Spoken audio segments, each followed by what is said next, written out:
pajamas. Yeah, I think the level 3 on this bot lane for, I was going to say for EG, because that's what Crit was tagged up as, for ninjas is so strong though, right? Like the 2 points in double edge, does 180 damage plus 80% of your strength, which is, or 8% of 41, it's like an extra 32, so it's over 200 magic damage, right, on the double edge at level 2. And with the shadow poison damage coming through as well, it's really difficult for Naga to sustain herself in this lane with the constant double edge damage coming through. Like, Centaur has this ring of health and the ring of regen, so he has this constant HP, like, to sustain himself in the lane and keep spamming these double edges. So the illusions just die straight away, pretty much. Oh. Interesting. You conspired against me. Everybody's here, ready to go. Should be. Nobody playing the Whack-A-Meepo. Oh, there we go. There we go. Supreme destroying. I know they can't see it. I've got to show the playground now. Okay. Oh, keyboard issues. So now both these mids have pretty much evened up on each other. 27 and 3 here for the Kunkka. Supreme was right up on him at 23 and 8 for a moment. Yeah, and you have to remember that, like, Lena is normally really good at bullying these heroes out in the mid lane, right? Like, with the constant poke damage from Dragon Slave and whatnot. But FN can always just TP back to base with the X mark and just come back to lane at full health again. Like, he can refill his bottle as well. And I'd love to see Save, like, after he goes to pick up this 5-minute rune, he, like, looks to try and make a play mid, potentially. Like, to link up with the Kunkka level 6. Because they can find a kill on this Lena really easily. Like, FN's going to hit level 6 probably just before the Lena. And at that point, like, they can look to try and link up together and make a play. Charlie's doing much better off in this top lane than I thought he would do, I will say. He's getting more farm than I thought he would, at least. He's twinning to 8 right now. Not a point where maybe he's forced into the jungle just yet, but if things start to get worse, we could see him just kind of back up. Mm-hmm. And again, it comes down to, can you keep an eye closely enough on this TB? Can you make sure that you don't allow him to just farm it all back, as we've seen so many times before? And I hate to reiterate something like that, but it just feels like so many times we see it. A TB backs up, you're like, oh wow, TB down 2k. We saw it yesterday. And then all of a sudden, TB comes back and can really destroy. That hero's been, it feels like ridiculous for so long now. Yeah. Like, people, it's either been like not picked at all or like first phase picked, this hero. For ages, it feels like. There's been like so little in between. And I think, with a hero that has such high base damage, that's always going to be difficult to balance around, right? Doom's coming over for this bounty rune here. DM wants to grab it, Era. Maybe trying to go the long way around, but you're not going to beat out a Windrunner with the Wind Run. They grab 3 bounty runes here for VP.Prodigy, keeping the game close. But they'll get the kill over bottom on the Ein again. Crit. He's now on a killing spree as he continues to work really well with this Centaur, having that disruption into the hoof stomp and double edge. So things right now for Ninjas in Pajamas feeling pretty strong in the bottom lane. Supreme manages to just bottle up Crit to like above half mana now as well. Crit has these 2 wards, so he wants to get the vision towards mid. It looks like FN tried to make a rotation towards top lane as well, but couldn't find anything. But the thing is, like, because there's Shadow Demon's left bot lane though, at least Naga has... Yeah, Ghost Ship comes at him, but there was no lockdown to keep him right there, and still, Save makes a rotation, as does Crit, so 3 heroes here for the side of Ninjas in Pajamas. Nobody else coming over for VP.Prodigy just yet, and Crit, oh my god, immediately de-wards that new Observer coming through from VP.Prodigy, so they're continuing to just converge over into the mid-tier 1. Gonna make something happen, looking to dissuade VPP from defending. They're just trying to play around this catapult wave early on. Try and get a little bit of chip damage. Like, they're not going to be able to finish this mid-tier 1 tower. But if they can get it down to, like, maybe around half HP, it's always going to feel pretty good. So Crit moving forward, if they hit a disruption, they've got another stun to follow it up, or they've got another 2 stuns to follow it up. This Jakira has no TP actually, so he's having to. Yeah, look, they're drawing on the map. He's like, I'm coming mid, but like, this tower's already down to a 3rd HP. Like, this is so good for ninjas, and they're trying to keep the catapult alive as much as they can. Shackle, Ice Path, damage being done here to Era, but is it enough? Wave of Terror thrown out on a save. It looks like Era's gonna fall. Nobody really helping him out. They're just focusing on there's an taking the invis. tower for the time. But Supreme picks up this invis, dives deeper into the jungle, might be able to kill FN. He does have the Laguna Blade available, and there's the stun with the Laguna Blade. Down goes FN. Supreme cleaning up the Kunkka, and they'll take out the tower. Although it does get denied by save. A good job done there. Yeah, at least they managed to deny the tower. It's like a saving grace, right? Because otherwise that whole like couple of minutes would have been awful for them. And they managed to get lane actually as well. Cyberlight has finished his hood now. I think it was in base when he's just picked it up from dying, but even so. What was the timing that Trin's where you said about tier 1 towers going down? It was like 8 minutes, right? Yeah, it's like 7-8 minutes with the catapult wave, right? Because it spawns at 5, and then it takes a little while to kill the tower. Yeah, we've seen a lot of these offlaners and carry heroes even come at like that 5-minute mark to try and protect or take the enemy mid-tier 1 tower. I think Nigma have been really good at it so far this tournament as well. Step lively now. Your admiral is on board. So, you know, we saw Mind Control doing it on the Prophet yesterday. All sorts. Dire's middle tower is under attack. So Royal Jelly here for the side of Prodigy and Ironwood Tree for Ninjas in Pajamas. Eras might be in a little bit of trouble top. No, there's no Scorched Earth on team. Okay. Radiant's bottom tower is under Right now attack. DM's got Shockwave to work with. Radiant structures. They're going to look to pressure this bot tier 1 tower here as well. Wow. They are all in on these towers early on, huh? Dire's top tower is under attack. Yeah, just keep the pressure on, especially while their top tier 1 is getting Radiant's pressured. bottom Save goes tower into the is trees, under but attack. Era TP's out. Good Arcane Ring for Prodigy, an early tier 1 item that they're gonna be happy to pick up.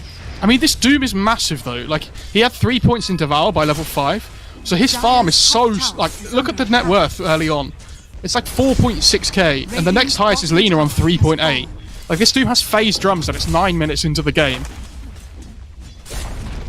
I worry here for NiP, but this, like, when this Doom decides to make his first big rotation, what can they do to stop him? Like, it feels like you need to throw so many spells on him to kill him.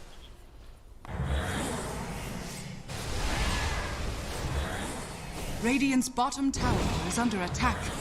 We'll see what they're Dire's top tower is under attack. going to be able to accomplish up against DM, who continues to now farm the Dire jungle. Yeah, it's like they're swapping jungles, right, effectively. It's the same as normal, where Radiant starts to take over the top jungle, Dire starts to take over the bot jungle. Disruption, bot lane. Do they need Stampede for this? Radiant's bottom tower. Save. I think Saberlight's Power dead. shot out. Saberlight's actually the one in trouble. Gets it with the X as well as the Torrent. They'll get the kill there. Tidebringer doing a lot of damage on the crit. Let's see if FN can come in and make sure he can't get away either. He doesn't actually have the mana for a TP out. Oh, power shot misses. They'll run down crit. It's only a matter of time until they get that kill. Yeah, that's a killing spree for FN as well. Like, that's almost 400 gold he gets. And he's actually getting Halberd first as well. Okay. It's pretty cool. Good up against the Lina as well. Like, the status resistance is really good this game as well. Especially up against the Purge from the Shadow Demon. It's going to make him so tanky. Like, and you're going to be playing against these two, like, beefcakes in the Kunkka and the Doom now. And I don't know if they have enough damage on the NiP team to be able to get through that.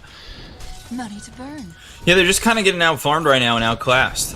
You know, it's even at 5, so it's not really just a slaughter fest for Prodigy. But look at where the net worths stand. You've got a Doom who's doing so well, going into a Blink Dagger, only a couple hundred gold away from that.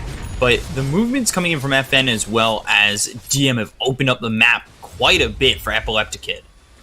Dire's Had that bottom early tower is death, under but attack. since then has really farmed a storm. Yeah, and he's got Midas on the Naga as well. Which is like, I think they know that this game's going to be going on for a little while, right? Like, and the more that this game scales, they have a Doom with Devour, right? They have a Midas They're going to look Naga for as well. DM.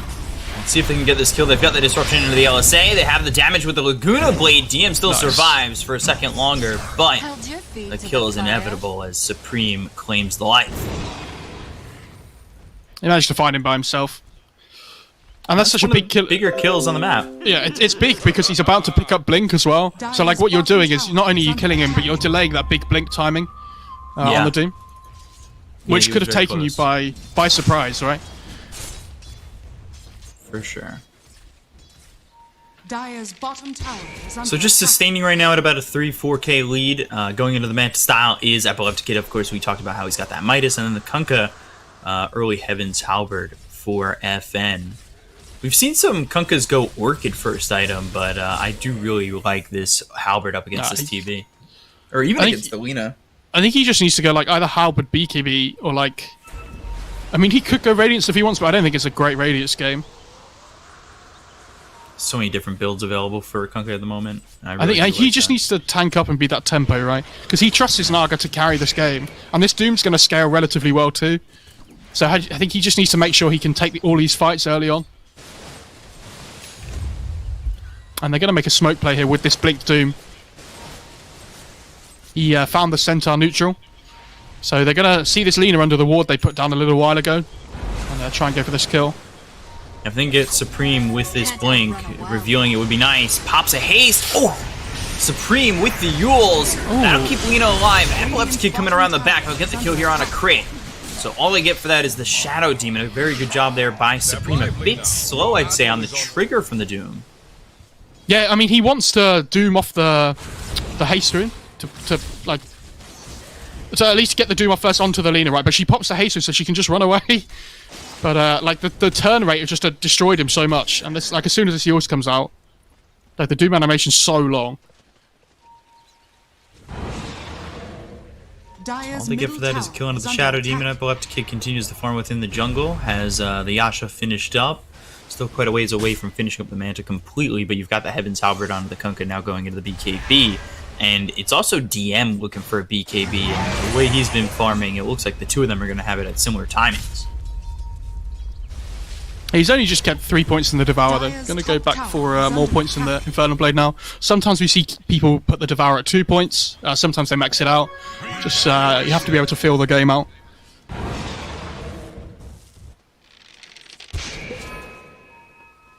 I'm worried for this TB though. Like he's falling further and further behind the Naga because of this Midas difference. Mm-hmm.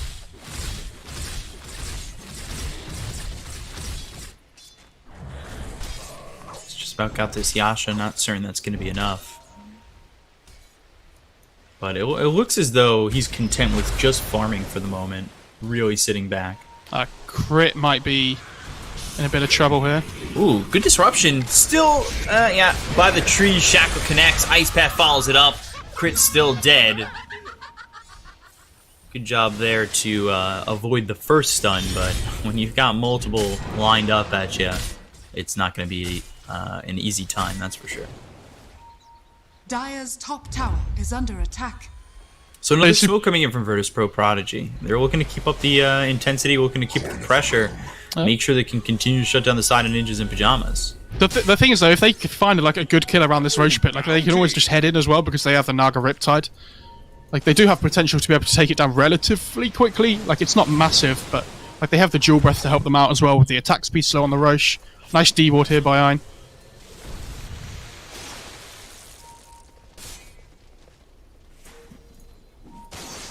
First smoke themselves. If they really want to be patient, they can wait for the BKBs to come out before they go for the Roche. Oh, misses the stun. The Infernal Blade follows it up. A crit goes into the ulti. Now the Shackle thrown at this Shadow Demon. It will connect. The Power Shot follows it up. Now they've got themselves the Ensnare, but they don't get anything for all their trouble. Pretty well done there by Ninjas in Pajamas to make sure that VP.Prodigy don't dive them under this tier 1 tower. Yeah, for VPP they have to be so careful though, because they have this ward on the high ground, right, which they really want to play around. They don't want to push too far in, where they lose all their vision. And they do still have this Blink Doom up and available, right, so... Dire's top tower is under attack. Save getting close to his own Blink Dagger. But, you know, all this time and all this focus over on mid, again, is opening up some space here for Charlie, who's continuing to farm. If you're VP.Prodigy, maybe you want to try and go around the map and find this TB. Dire's middle tower They gotta just is commit under all attack. in for this tier 1 tower here, I think. Like, yeah, you see the Doom starting to run in as Radiant's well. bottom tower is under attack. It's so difficult for NiP to contest this because they don't have the vision control in the area set up and ready. Dire's structures And they can are always song and reset the fight if they need to on They're going VP. to go forward. They'll find crit once again. They've got the stun with the Ice Path following it up. Shackle hits with the Torrent. They'll get the kill on a crit. They'll look for more. They'll good way throwing at DM, but it's not really going to be enough damage. Ghost Ship hits on a Saberlight. Magpire down to him. Back up on the high ground over to the side, but he's not really helping out. They get the kill on an Era, so they lose 2 so far. Centaur in trouble. Saberlight shackled up, hit with power shot, still pretty tanky, so he'll survive it all. Looking for this hoof Good stomp Ice and Path. gets it, but the Ice Path lands on 2 of these heroes. They've also got themselves the song. Path Nobody in dead on 3 seconds. VP.Prodigy, Oh, okay. and they're just gonna pull the cord and go. I'm so surprised they didn't try and fight that. Like, they had Ice Path coming off cooldown again, ready for when the song ended. And they have, like, this power shot coming through. It's level 4. I thought they'd be able to, you know, especially finish off this Centaur, maybe even the TV. But they respect them. They back off, realizing they're fighting under a tier 2. And they're just building their lead up further and further now. It's like 6k difference. Better to be playing on the safe side when you know you have the late game with this Midas Naga. You've got the Devoured Doom as well. And like we said, they're really close to their BKBs now. So if they want to play safe, I think that, you know, that seems fine. BKBs are getting close here for FN as well as DM. Meanwhile, the Naga Siren has the Manta Style and now working on the Scotty. Does enough for that point booster. Yeah, getting an Aquila as well feels so good on the Naga. I think, Yeah, they have Or Era. found Era. Yeah. I was wondering, you know, since we've seen Era move to 5 for this patch, just because they kicked Seneko, right? Dire's top So when I say tower for this is patch, I under mean for attack. this tournament. Whether we will see him, like, carrying on playing POS 5 and they'll get a POS 4 in instead. Or if he'll definitely still be staying as their POS 4, Radiant's and then when bottom they tower get their is official under 5 in, attack. that's the way it'll be. I don't know how much Era enjoys playing this 5. You know, it'll be interesting to see how this team roster progresses as time goes on, especially once this tournament is over. Of course, you've got yourself a couple of tournaments coming up after this as well. I mean, obviously, like, a lot of people are very surprised that they kicked Seneko, and I think me, like, probably everybody in chat, me, you know, me included. So it's going to be interesting to see how they do get on. But I'm not, you know, I'm not sold with what we've seen from them so far this tournament. Obviously, it's not ideal because they're not being playing with their full roster that they're working long term with. But I just feel like Seneko was such a big backbone of this team, you know. Yeah, and seeing how they're playing since the kick almost kind of proves his value for this team. Yeah, but you know, if they're playing with a stand-in, like, it's difficult to compare the two teams, right? Yeah. Like from before till now. It's a bit early. Because even when they get their new player in, that they decide they want to work with, like, where they were before. Scanning. It doesn't just happen overnight. Dire's top tower is under attack. I haven't felt the impact from this Lina at all this game. Like, Supreme hasn't died. Supreme's 2-0-0, but it feels like we just haven't seen them try to make plays on the map. Like, they're just falling further and further behind to this this lineup that just outscales them. Yeah. You know, he had a couple of pickoffs that looked nice early on, but afterwards, he throws a Laguna Blade of the Doom within that fight that happened behind the Tier 1 tower, and really, you didn't feel his impact. Illusion. Unfortunately not. And like with this Yule's Aetherlens build that he's gone for, it's so like all in on making these plays, right? And finding pickoffs, and Step lively now. we just haven't seen it from them. Dire's bottom tower. Now they is have this under like attack. almost double BKB out because Doom's about to finish his. Fine area again. They've got the X as well as the Torrent. Power Shot comes in. Macropire laid down as well as the Ice Path. They lock up Era, who throws a swap to kill off Eye. They get the shot Still out loses on the life. team. They at least get something. That's fine though, right? Like, they wanted to get a clean Venge kill, but if they lose their Jakiro, it's not the biggest deal.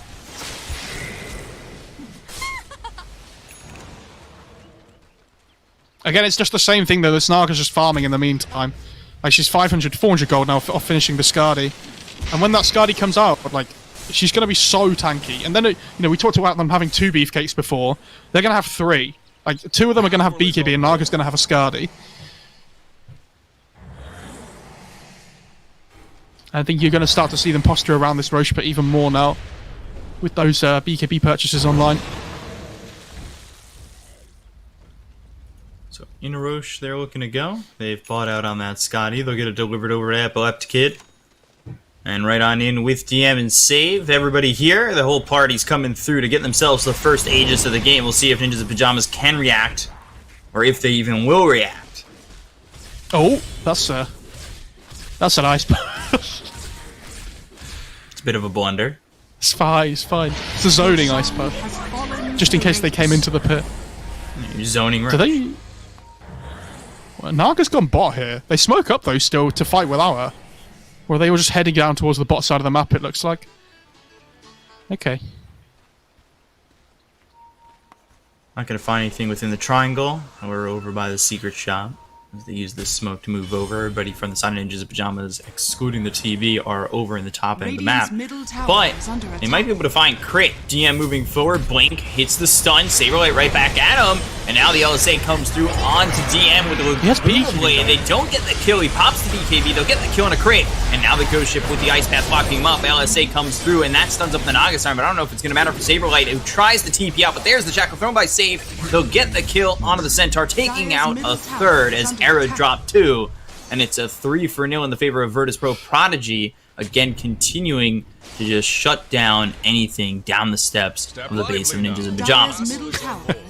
Yeah, it feels like such a slow burner, right? Like, it feels like we haven't been talking about a huge amount this game because it's been so slow. There's like not been a huge amount of action.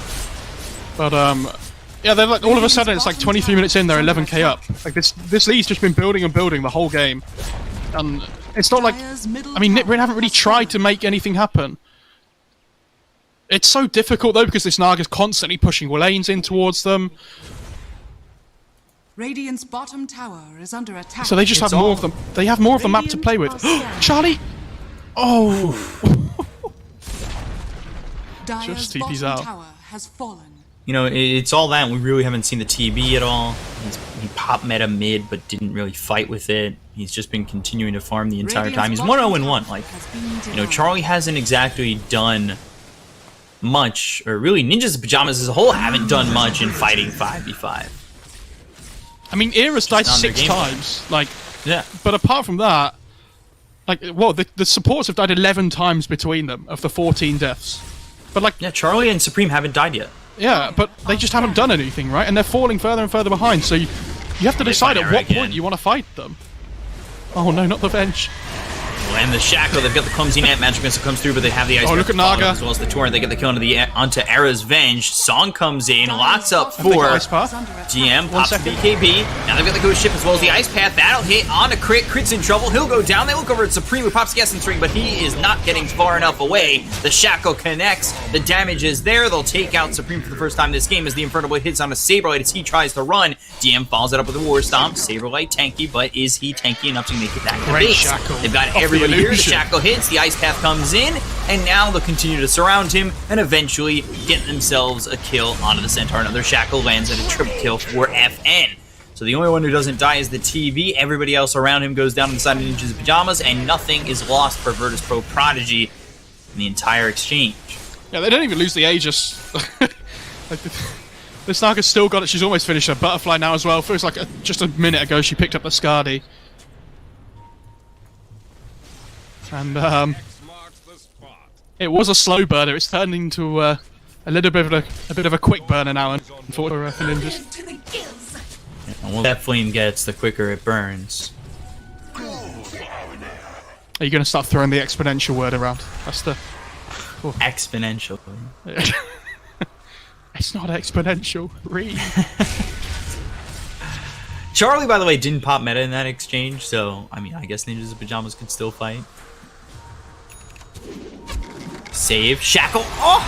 Hitting on Crit as well as Charlie. And now things are going to go from bad to worse. They'll get the kill on a Crit. And they look Charlie's over at just- Charlie, throws the Sunder, survives for a little bit longer. The Laguna Blade not going to be enough to get the kill in a half end. Charlie now on the run. They look over at Saberlight. The Mantle has been popped by Epileptic Kid, and the Shackle just constantly lands. Macropyre, Ice Path, no Sunder available for Charlie's pop Metamorphosis. They go after the hero, but they can't even get the kill on Ein. Finally, after the Aegis duel, is still can they up. finish him off? Ooh, no they can't! Ein survives, they'll take out the Aegis. Nobody really did just yet until DM falls, but the Ice Path lands out onto the Shadow Team. The Dragon Slave doesn't hit on the Ein, so the Jakiro survives. They look over at Saberlight, they're doing a lot of damage to get the kill on the Centaur. They look over at Era, who has been stunned up there's thanks an to Ice the Path song. coming! Ice Path will be available by Ein, who's been sitting on literally a fraction of health the entire fight. They get the kill on Supreme, he'll buy back, but they take out Era. They look over at Charlie, they've got themselves the Yules, so they'll lock him down, they'll kill off this TV, and this is a full team wipe in the favor of VP.Prodigy. I mean, they're all just like they're commanding this high ground area, right? The whole fight, even though ninjas have vision. This Wind Ranger is just sitting on the high ground and throwing shackles over and over again, like the whole fight. She has the -2 shackle shot second, -2 second shackle shot cooldown. That's a mouthful as well. And so these stuns are just constantly coming through like this constant poke, and Supreme's gonna die back here. Macropyre, and yeah, Save getting credit for that kill. And it looks the same for NiP as it did yesterday. Like, they don't look like they're doing anything massively wrong, but they just never look like winning the game, right? Like, they're not making things happen.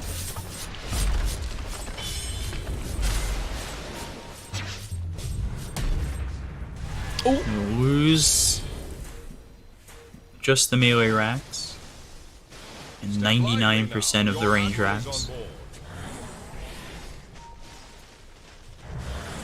This is all of a sudden a 26,000 net worth lead for VP.Prodigy.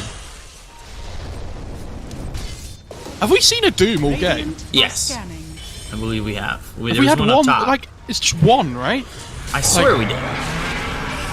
DM coming through and Fertile hits on an arrow though, uses the Stampede, but the Ensnare is out onto the Centaur. And now the Shackle lands! Once again, Save And they do on got the it. Shadow And Demon. they're going to blink forward. They're looking for Saberlight as well as Arrow, but the stun comes in with a Magic Missile thrown at Save. Follow that up with a stun from this Centaur, but it's not going to matter. They'll get the kill on the Arrow. Saberlight survives, but the rest of the team is falling around him. Crit goes down as well. They've got the X as well as the Ghost Ship now being thrown at Saberlight. Charlie, all he can do is look as they lose their Centaur. It's not like he can try and save him. Like, I mean, their spell usage this game has been so incredible. Naga had the song there to TP out, by the way. I don't know if you saw. She got really low at the back of the fight, so I think she was fighting the TV or something and somehow ended up almost losing. Not sure how, considering how far in front she is, but has that BKB coming now on the courier though, so I don't know how Naga's supposed to die for the rest of this game. Be careful, Mo. I feel like every time you say somebody, you don't know how they're going to die. That's why I'm saying it, Beacop, because then the Naga will die, and then there's a the comeback. game will come back. All right, fair enough. I feel like I haven't seen. By the way, Doom on cooldown. Just if people were saying that Doom hasn't been. Playing 2D chess, dude. Yeah, you're playing 4D chess, or the one from Star Trek, where it's on different planes. Nice. Oh, Save. Finding Supreme all by himself. He'll get the kill onto the Lina.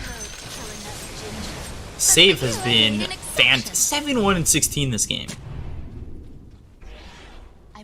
Jesus.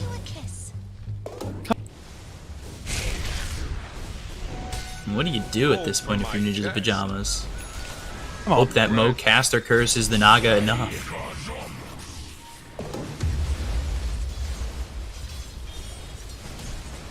Controlling the tempo.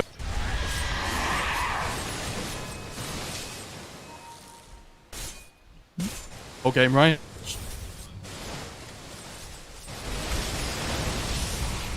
Shiva's Ags. Torrent Storm is now something that they're going to have to worry about. 43,000 net worth lead, and it's really tough for Ninjas of Pajamas to, you know, not only hold the high ground, but hold the game in check at this point, as Illusions are just going high ground, pressuring all three lanes, saves up top here with Epileptic Kid. I mean, Ninjas of Pajamas are certainly on their heels, but they've been on their heels, it feels like, for a majority of this game. It's frustrating if you're a Ninjas of Pajamas fan. Yeah, Ninjas this game feel like that little kid at a party who's nipping at your heels. They're gonna look for the Kunkka. Okay. They throw the Guna Blade as well as the Magic Missile. Can they get the kill on FN? Low finally drops. It will claim a life. FN thought he was immortal, so got a little bit sloppy. Swap. They don't land the stun to follow it up. Now. He's staying alive as long as he can. He drops down the Macropyre. Supreme staying in it.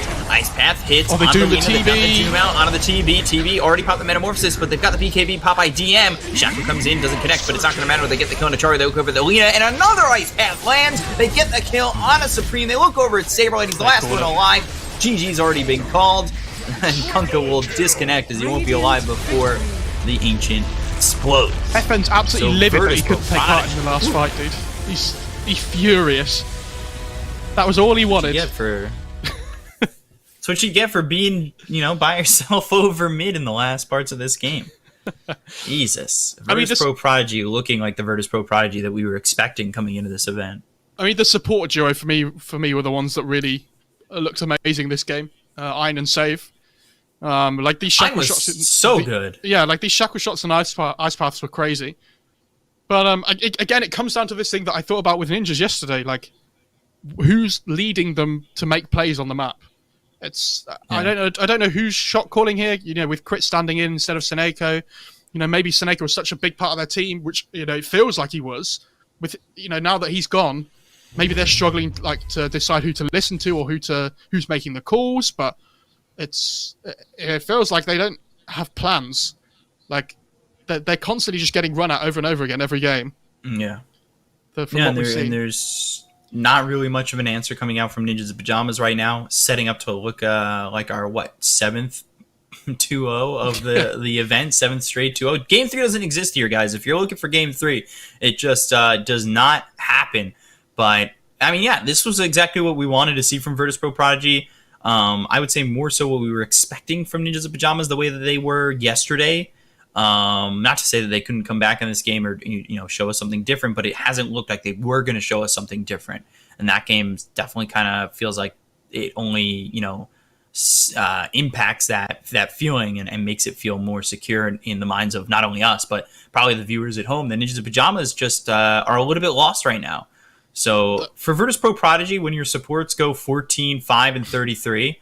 Especially with Ein when he was surviving with under 100 health in that fight, and the entire time just knowing his range, and knowing his opponent's range, because he stayed away from everything the Ninjas in Pajamas were throwing at him and still landing ice paths, coming in with a Macropyre, dual breaths here and there, staying alive.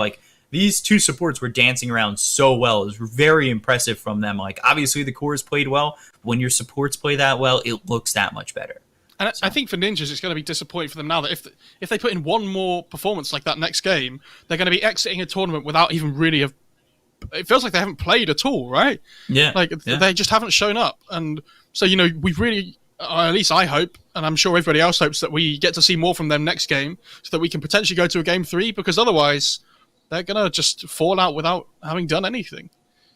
Yeah, it's a very tough situation. This isn't like the Chinese tournament where there was a group stage prior to the playoffs. This is it, double elimination, do or die, and now you're already in the lower bracket. You're down to your elimination game, and it's do or die here. So we'll be back in just a moment with that game too. We'll see if Ninjas in Pajamas can keep their tournament lives alive, or if Virtus.Prodigy are going to give us another 2-0. So we'll be back in just a moment. Stay right there.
Radiant's middle tower has been denied.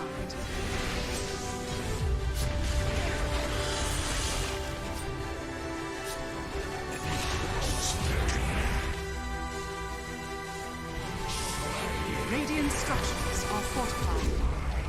Radiant's bottom tower is under attack. Dire's top tower is under attack.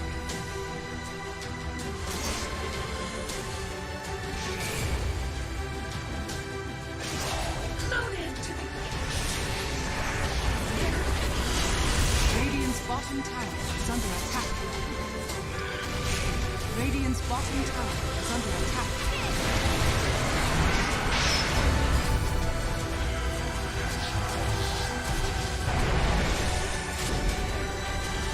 Dire's middle tower is under attack.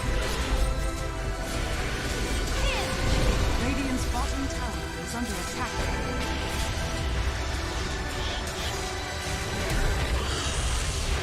Invisibility. Dire's middle tower has fallen.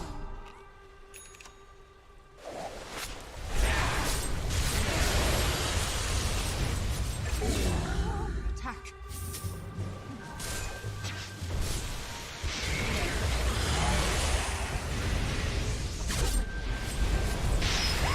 Dire's bottom tower is under attack.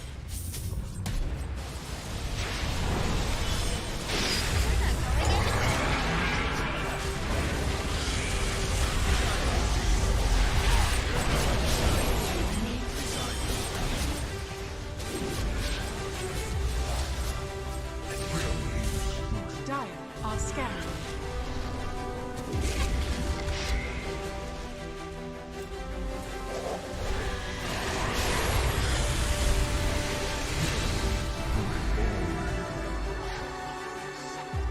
Dire's bottom tower is under attack. All right, and welcome back here. We got ourselves more OGA Dota pit action with the EU CIS region coming up at you as VP.Prodigy take game 1 over Ninja's Pajamas pretty easily. And we come in here to game 2 expecting more. It's hard. It's like I want to see so much from Ninja's Pajamas, but they haven't given, I think, us or the viewers a reason to think that we're gonna see more. But I mean, of course, that's all we want to see is Ninjas in Pajamas be the team that we expect them to be, and force this series to a game 3. So, what are some of the things that they need to fix here, coming from game 1 to potentially get to that game 3? Mentality, I think, is the main one, right? Like, try and play on the front foot yourself. I know that sounds just play on the front foot, lol, but like you need to at least try and make it look like. Don't make VP.Prodigy feel like they're in a safe bubble, right? That isn't going to be burst. You have to try and play on their side of the map. Try and play, make plays, make these aggressive smokes on the map. Because if not, then it feels like they just got out itemized. Like this Naga going Midas was really good. Because the TB doesn't match with the Midas, so all of a sudden he's falling further and further behind. I'm not surprised this Doom got banned out though. I think this hero is. I think this hero is too strong at the moment, personally. Yeah. Like, I'd be really surprised if it after like another few days that it doesn't get either first phase banned or picked every single game. Like, and even now, most of the time it is. I just think it offers too much. And they go back to the Undying. Okay. Yeah, the Doom has definitely been one of the staples right now of everybody's draft. You're usually banning it if you can't pick it first. For Ninjas in Pajamas, they banned out the Venomancer as well as the Lina. A little bit surprising there on the bans, but we'll see if VP.Prodigy can kind of play around that. It's not something that they VPP love playing this Lina though. They really like this hero. That's just one of the picks that they absolutely love, right? And if they were going to open with Undying as well, like this Lina ban makes more sense because like Lina's really good at keeping her distance in the laning stage, at least, especially. And Wind Range is kind of the same thing, where you can offer this constant poke against the Undying without, like, even though he decays you, there's not really ever any kill potential because he can't chase you down. Like, if he ever gets in melee range, you just pop Wind Run anyway. and just get out. You're fine.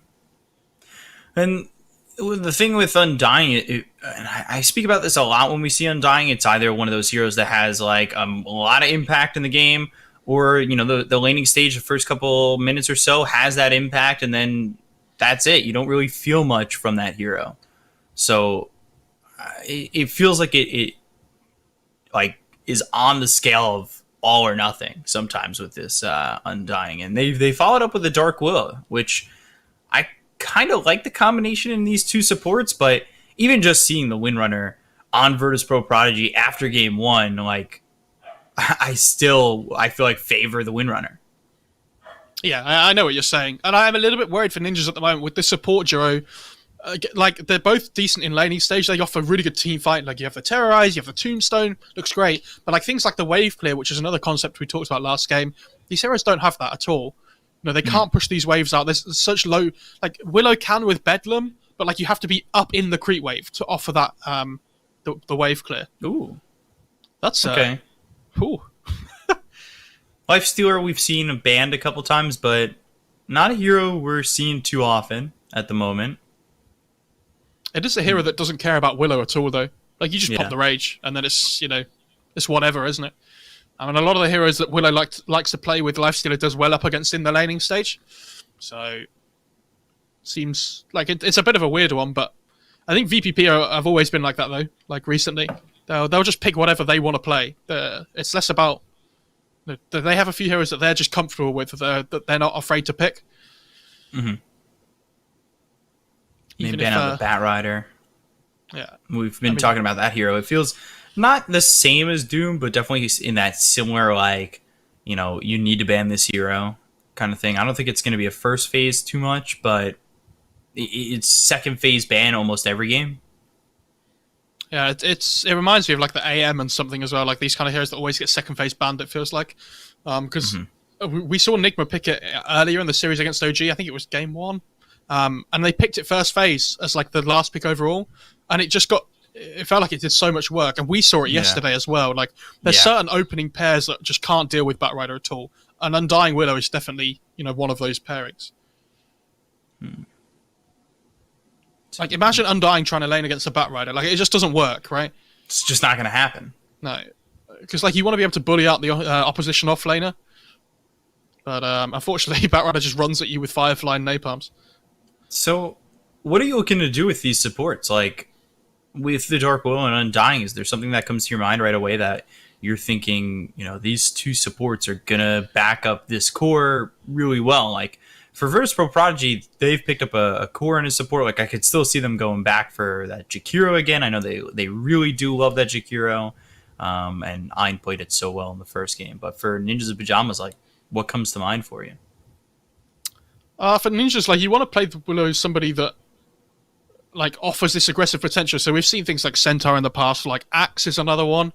But this is what I was saying, both these heroes don't lane well against the Lifestealer, necessarily. So I'm interested to see, maybe, like, they go for Nature's Prophet or something on Ninjas. Could be, like, it's a hero that they play on multiple roles as well. Like, Supreme plays it, Saberlight plays it as well in the 3. So it lanes up okay up against Lifestealer as well. I think for VPP, they have okay catch. Like, they don't really have any team fight at the moment. It's the big thing for them. But, they have 3 picks to sort it out still. Like, it's not like it's a big worry. I'm just trying to think of things that they might need.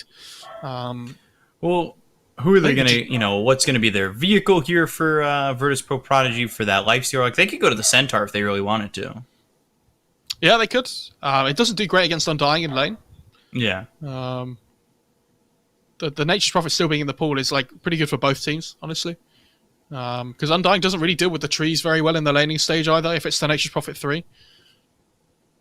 But I'd be very surprised if VPP didn't pick up their 5 next. I think something like Disruptor still being in the pool is another thing they could go for. Because, you know, how they played on the front foot so much last game, if they can carry on that tempo going into the second game here, Disruptor loves being on that kind of support hero that's on the front foot, constantly finding the +1s with a glimpse. They could go for something like a Bane as well if they really wanted, which is a bit more of a like standard laning support, and Ein loves that hero as well. You know, we've seen a lot of success come from Banes. You know, having that setup with even just like a Nightmare Fiend's Grip set up with the Windrunner there, it seems like a solid combo for you, and we've seen a lot of 5 succeed with using that Bane. They ban that Beastmaster, so Control getting taken out as that Beastmaster gets banned. Storm Spirit more so the mobility, as well as giving that vehicle driver there for the Lifestealer, and then a Lycan ban from VP.Prodigy, so banning 3-1 positions from VPP. Yeah, that Beastmaster ban's interesting. I was trying to think of reasons why they would potentially do that. Ooh. Yeah, there's the Disruptor. Nice. I think that's really good, though. Like, the AoE silence is really good against Willow as well, if you can ever get it on top of her. Completely takes her out of the fight. I think it's a decent lane with Lifestealer as well. Like, you can play on the front foot, you can play aggressive, but you can leave the Lifestealer to farm if you need to, and you can just go and run around with the rest of your team.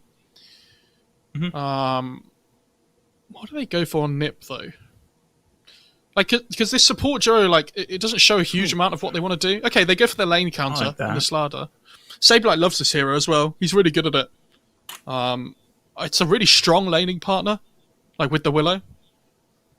And the Corrosive Haze is really good against Lifestealer later on in the game, just to try and get through that.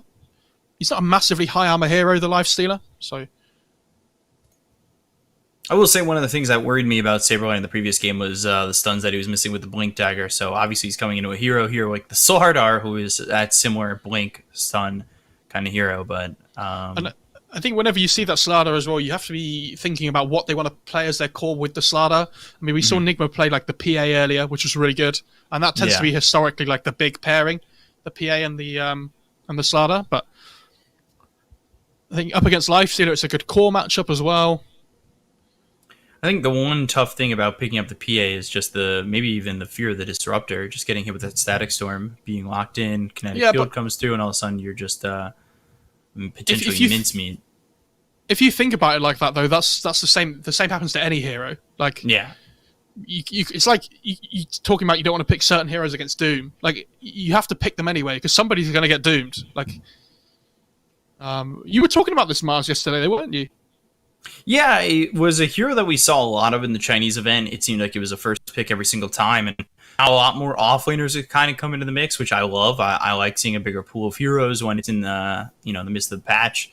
We were seeing a lot of Mars on like 2 or 3 offlaners, it felt like. But the Mars is one of those heroes. Get a Blink Dagger, have that Blink Arena, not necessarily what it needs to be first, but get that Blink Arena, have yourself that control, and potentially be that carrier there for the Lifestealer. And then, of course, we see that Phantom Assassin, like we were just talking about, come through with the Slardar. So they need just a mid. But now you've got a lot of this minus armor here for ninjas. And not only that, I said maybe you're scared of the Disruptor, or you throw 1 dagger and you kill him. So yeah, it gives them really good Roche potential as well with the Slardar PA. Like, it's good, but they need some this Kunkalina type hero, right?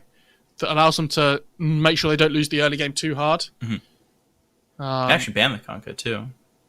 I mean, the Kunkka's also really good for VPP though. Like, FM played it really well last game. They need a Halberd hero mid, I think, as well, which would be really nice. Like, Lifesteal is probably going to build a Halberd at some point this game. You would assume, at least.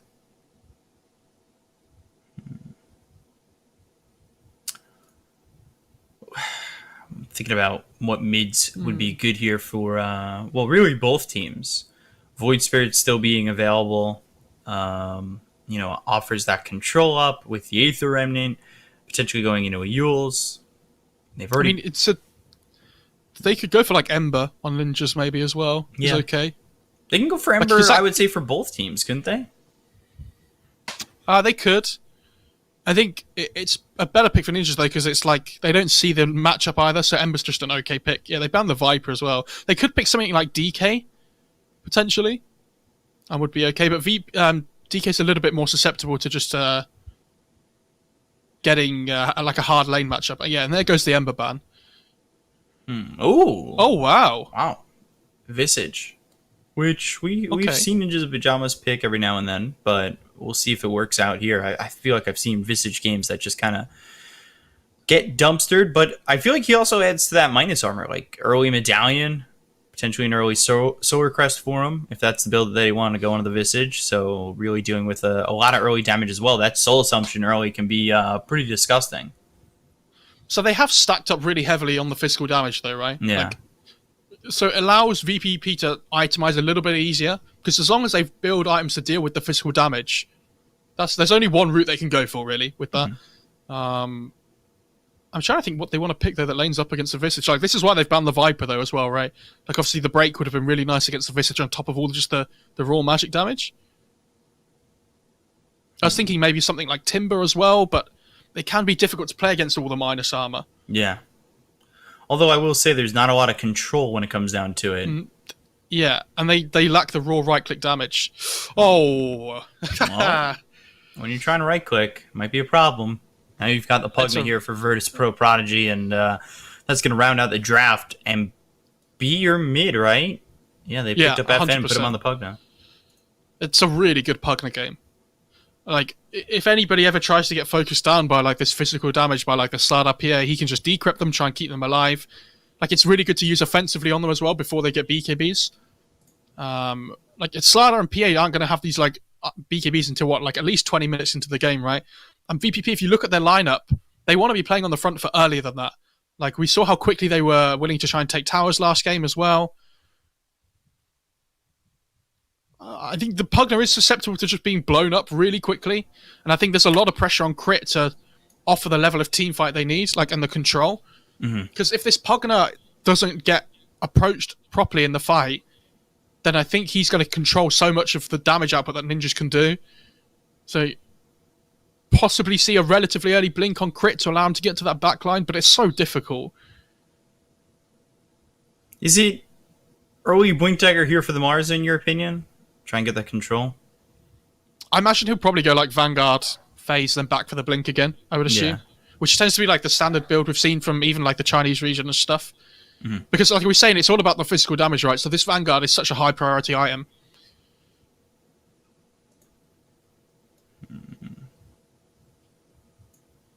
So we'll see how they end up doing with this. If Ninjas in Pajamas can give us our first game 3 of the event. But it seems like it's going to be a difficult one here. Prepare for battle. So let's see. I really do like that Pugna pick, but is it going to be enough? We'll see Ein's performance on this Disruptor. Like, there's so much from VP.Prodigy that really excited me after that first game. I think, but we have to remember, like, we talk about the drafts, but the biggest problems that NiP had last game weren't drafting, right? They were the actual play issues, and, like, the shot calling and whatnot. So, as much as we can theory craft about the drafts and everything, it's still going to come down to the play. Yeah.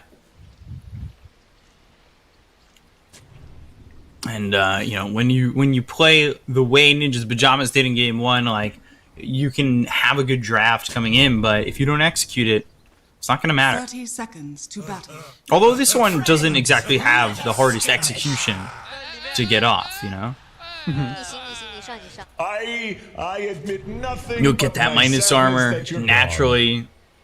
Have yourself that level 6 on the Sardar, having the Corrosive Haze. Looks like a Midas for Supreme is what he's got queued up so far. Yeah, I think that's okay though, right? Like, it's this item just allows you to scale so much, and I don't think I think they have to scale to be able to win this game. And if Visage doesn't build an item that helps him do that, I think he's going to fall off really quickly. Yeah. But then you also think, like, because VPP are going to want to fight relatively early on, is this Midas going to set you back so that you can't fight? It's a difficult balance to find. And they want to get the right matchups here. They're going to send the Mars top to lane up against the Slardar. And they're going to put their Lifestealer against the PA in the lane, because it's much easier for him. Don't want to be laning up against that Slardar as a Lifestealer. Oh, they're actually going to aggro try.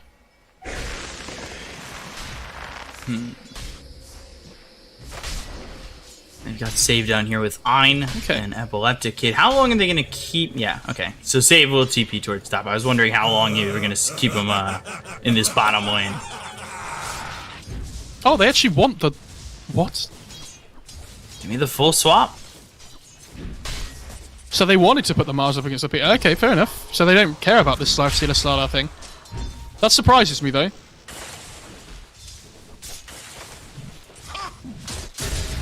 He's got that Mars set.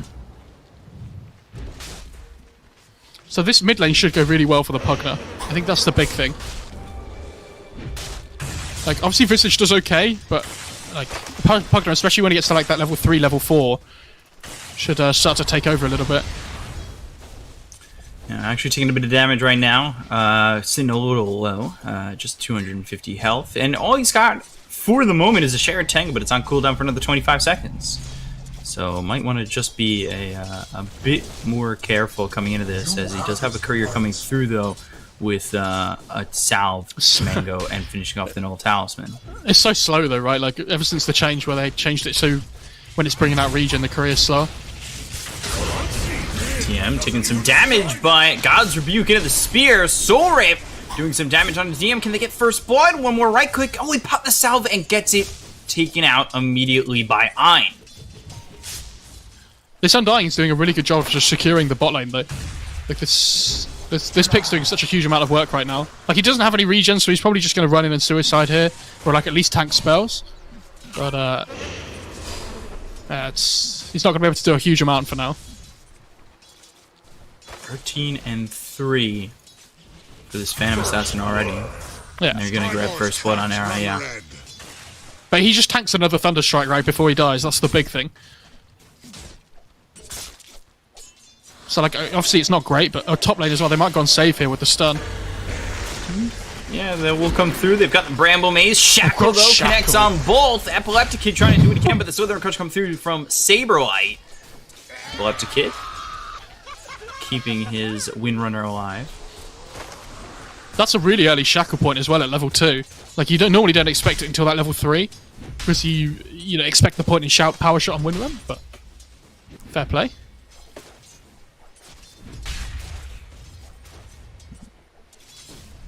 Epileptic Kid, he's keeping up with where the Phantom Assassin is over bottom, at least for now. Era again just eating those spells. Another Thunderstrike comes his way. He'll just Soul Rip, keep himself on the healthier side, and you know, keep everything in the focus away from Charlie for the moment. And again, look at that. You know, another Thunderstrike just continues to tank these spells. It's really, you know, the best he can do. Yeah, but that's fine though. But the problem is, like, when the levels start coming out in this bot lane, right? Like, the nuke damage that can come through from this Master Disruptor combo becomes so high. But look at the difference in XP between mid lane though. Like, Pugner still has 3 creeps coming his way as well.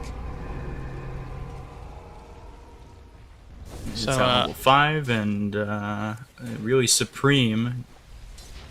Top lane? Even in CS for right now. Over towards top. Take a look. Shackle hits. Slardar in trouble. Damage coming in, but there's the Cursed Crown. Slithering Crush. They have the lockdown for Epileptic, but can they get the kill with a power shot? Save says no. They look to finish off the Lifestealer, and the Salve keeps him alive. I'm always It does get I think that was stopped, saves. but I believe it did keep him, you know, still breathing. I think that was save salve. I'm not actually sure, but Radiant's courier has been nice teamwork. Meanwhile, Era's dying courier bottom, dies. Era with the Kinetic Field and the Thunderstrike. Eventually, that will take him out, and Ein gets credit for that one. Over towards bottom, 3-0 in favor of VP.Prodigy. Charlie On the next still just courier. trying to farm what he can, and Ein all of a sudden gets a little bit too cocky. He'll end up dead for his troubles as Charlie gets a solo kill. Is that worth though to get the courier? Like the PA, you just give the PA like 180 gold for nothing, really, right? I don't know if that's good, but it's something. At least they get the courier. Yeah, right now both couriers are dead bottom. So maybe it ends up working out in the end. In the end. Sure. FN sitting here level 6. You can see the experience advantage that he does have. The Kinetic Field, that'll keep the Visage close, and with the ulti from FN, will drain the life away and allow him to get the last hit on a Supreme. So, hits that 6 first, the life drain comes in handy, and all of a sudden, FN, he's pressuring the tier 1 tower over mid. Yes. Radiant's middle And he gets a tower 6-minute is rune under as well. attack. It's really important for VPP there in that lane that they pressure with the level 6 first that they had. It's a great rotation by the Disruptor. So yeah, not only do they get the kill, not only does the Pugner hit level 6 first, but they also get like this tower down to almost half HP. So a lot of value. And they see because the Willow's TP'd mid, they try and put the pressure onto Saberlight top at the same time. who now has to salve up.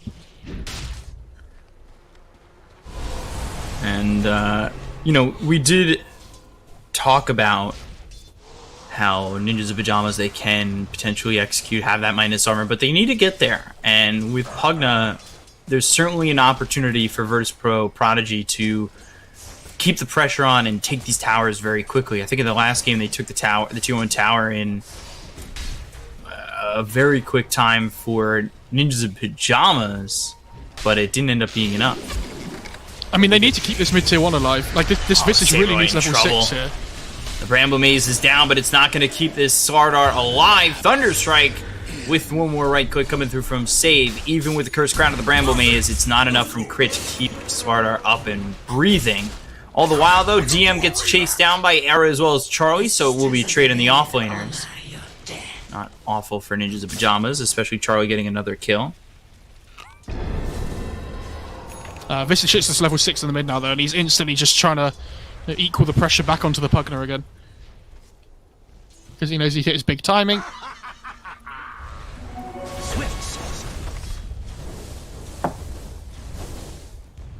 FN's rotating top here. Is he looking for stacks, or...? Nobody here to really help him. The supports will cut through mid. They've got Era nearby looking at the 8-minute rune, or at least trying to get it. Save, win run, decay, it's top. Arcane Rune, FN though, hit with the Cursed Crown. They've got the Bramble Maze right there. And FN will try to survive. Shackle thrown at the Familiars. A lot of damage being done. And with the Shadow Realm Strike, and the power of Yugi's grandfather from the Shadow Realm, they'll get the kill on FN. Yeah, a good rotation from the Undying though as well. Like, this PA doesn't need a huge amount of help down here anymore. He's had a pretty good start to the game. Like, he can always just farm with daggers if he's having a rough time. So they needed to make sure they help this Visage in the mid lane, because the Pugna was really starting to take over. And he had the Arcane Rune bottled, but he popped it just before he died, unfortunately for him.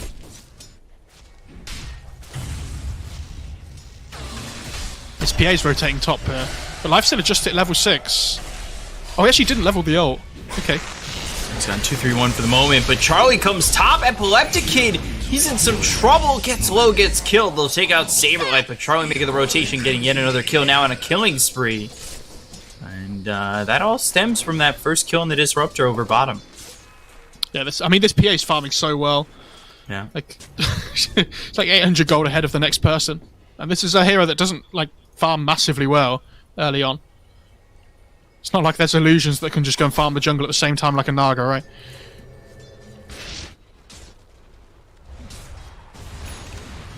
So are we going to see something like, Armlet into Halberd for the life stealer? I think he has to go Halberd second item no matter what he does, whether it's Midas or, like, Armlet first. And I think if he'd have had a really good start to this game, he would have used that gloves to go Midas mid lane. Visage in trouble. Static Storm is down. Epileptic Kid continuing to give chase, trying to get the kill before the Static Storm runs out. Will do so. Dip for 30 seconds. No buyback. Familiars look over to maybe put some damage out onto Epileptic Kid and Ein, but not really much of an option for the moment. Saberlight's still just level 5, so they don't have the Corrosive Haze. They find themselves the Undying. Sorip will keep him alive a little bit longer, but here comes Epileptic Kid to finish him off. Save gets credit for the kill, and now they look over as Saberlight chases. Glimpse back one hero here to keep him alive, and now Save, who's trying to just get this tombstone, will do so, but finally Saberlight hits level 6, has the Corrosive Haze, of course the Shackle's there, because why not? Cursed Crown out onto the Disruptor, as well as the Bash, and the Slithering Crush will get the kill on Ein and Save, so maybe VP.Prodigy staying a touch too long. I'm really surprised Ein decided to go back in there. I think you just let the Wind Ranger die. Like, it's sad to give away the kill. Epileptic Kid. Bash, Arena, Spear hits. Saberlight now in a lot of trouble. DM gets the kill. Supreme, Charlie, and Crit are all here to try and take out Mars in return. They've got the Cursed Crown, but the life drain keeping DM alive. Bedlam right on top of him, and they get DM. They look over at FN. He's in some trouble now. Will try to life drain for his life, but it doesn't look like it's going to be enough. So DM, FN, they both drop, and all of a sudden things are looking pretty good for Ninjas of Pajamas, but the Shackle onto the tower. Into the Shadow Realm, Dark World goes, looking over at Save, has Era and the rest of the team to the side. Charlie jumps in, and Supreme will get credit for another kill on Save. This is the ninjas that we've been missing the whole tournament so far, though, right? Like, this is exactly what we're saying. They're not afraid to make these shot calls now, take fights early on. They're playing around this Undying really well, like around this Visage really well. And he's doing so much damage with the Soul Assumptions. Like, even Charlie with this drums build that he's gone for first, like, he's not going for this Battle Fury to help him farm. He wants to be able to take these fights. And it's, you know, paying massive dividends for them at the moment. A soldier's fortune. Epileptic Kid getting chased right into the rage.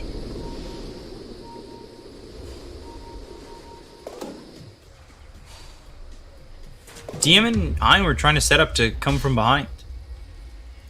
Have an arena in 7 seconds if they can time it out right. They can make something happen. Save also coming in, so this is going to be a big engagement. VP.Prodigy really looking to lay down the hammer as they pick up a bounty rune that's there at 12 minutes. Ein comes in, there's the glimpse. Saberlight only moving to the side, and now the tombstone's down to the high ground. They need to evacuate. Charlie's here. Stifling Dagger hits on the DM, and that'll send him packing. But Supreme comes in. So now, God's Rebuke, Charlie over, Arena down, trying to survive with the Bramble Maze and the slow. DM on the run, hit with the Cursed Crown, so they're going to continue to chase on this. DM, he'll turn, Spear thrown, Static Storm right on top of the Mars, maybe trying to keep him alive. The Shadow Realm Strike comes out on the DM, terrorized through, hits onto the Windrunner as well as the Mars. They'll get the kill on the DM, and they'll continue to look for more. Era moving forward, Saberlight as another Stifling Dagger comes through and crits Ein. Been decrepified, however it doesn't look like it's gonna matter. Glimpse sending back one, but not enough. They really don't like. They're really struggling to find that instant initiation on a hero at the moment for VPP. Like they have nobody at the moment that just jumps in and creates that like havoc, right? Like at the moment, the Mars has to just walk in with the Vanguard Arena. He needs to finish these phase boots and get the blink online, and I think they just have to split them up and just farm for a while because at the moment they can't take these like head-on engagements. This Sana PA is just running around together and blowing people up. And it doesn't matter who turns up from VPP at the moment, they're just dying one by one, right? And FN on this Pugna had a really good start to the game, but it feels like his impact has been so small. Radiant's middle tower is under attack. They just have to try and outscale them with this Midas on the lifestealer they've got now. He actually decided to go back for it instead of the armlet. I was just gonna mention that to you. As he was, had the Gloves of Haste, goes into Midas. Do they expect the game to stall out that long? Can they stall out the game that long as they go over mid? They get the kill on Era. DM's the one who gets credit for that one. They'll take out the tier 1 tower as well as the arena being placed down, but that'll keep DM and FN alive. They lose Ein, so 5 positions traded. Meanwhile, Save solo focused here by Supreme. Yeah, like they can't deal with this Visage at all at the moment, right? Like even though he has a Midas, like he's so tanky and difficult to deal with. This is what I mean. I don't think they can take fights for a while. They do get the mid tier 1 though, which is important. Not all doom and gloom. Actually going for Crimson first on the Mars instead. I don't know about that. I feel like they really need this initiation. I'm not saying Crimson's a bad item, but just TP's into the outpost, and waiting for him is Crit and Charlie. Shut up already! Go for my master. Was interesting. Death tax. Crit Willow is such a joy to watch, I will say. Yeah, 3-0-7 already. I mean, he's really good at this hero. I feel like if anybody ever wants to learn how to play Willow, just go and watch Crit's games on it. Like,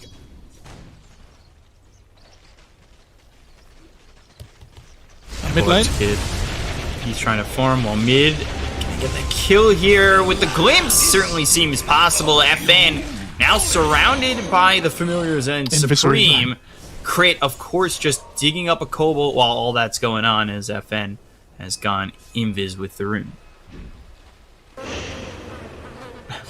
Oh, the Willow's TPing top to try and find this Mars. DM, TP attempt, terrorize, it's there. So eventually there'll be a kill here on the DM. The question is who gets credit for it, and ends up being Charlie with the crit. As much as NiP have been grouping up and playing really well this game, you know, Saberlight has suffered with it for his levels and his XP. Like, even his farm is falling a little bit behind. Like, he's going for this Vlads first, which is fine. but he's kind of like he's not really a core this game like some Slardar games. He's more of like a supporting act with this Corrosive Haze and the Vlads. I like this move over. Mid-lane. Oh, what a shackle! Shackle hits on the crit as well as Supreme. Supreme taking a lot of damage. The Soul Jefferson is starting to go up here, but the Decrepify comes in, and one more shot, they'll get the kill. The Infest pops. Down goes Supreme. Visage is out of this one and continuing to chase on the crit. Life Drain, they've got a second one. The Decrepify Life Drain, power shot coming through to take out the Dark Will. Stifling Dagger thrown at FM, but can you really trust yourself jumping in onto the Pugna? So, as I was saying before that fight broke out, Epileptic Kid has made the decision, I believe, to go for the Halberd first instead of the Armlet. Yeah, I think that's good though. Like I was saying about, I really wanted to see it as a second item from him because PA is the main problem they have at the moment, right? Like when this PA joins fights, especially with this Death Zone now that Charlie has, like it's really difficult to control her up. But hopefully with the Halberds, like before this BKB comes out from the PA, should do a huge amount of work. And it's going to mean that VPP can carry on trying to take these fights if they want to, with the Halberd being up.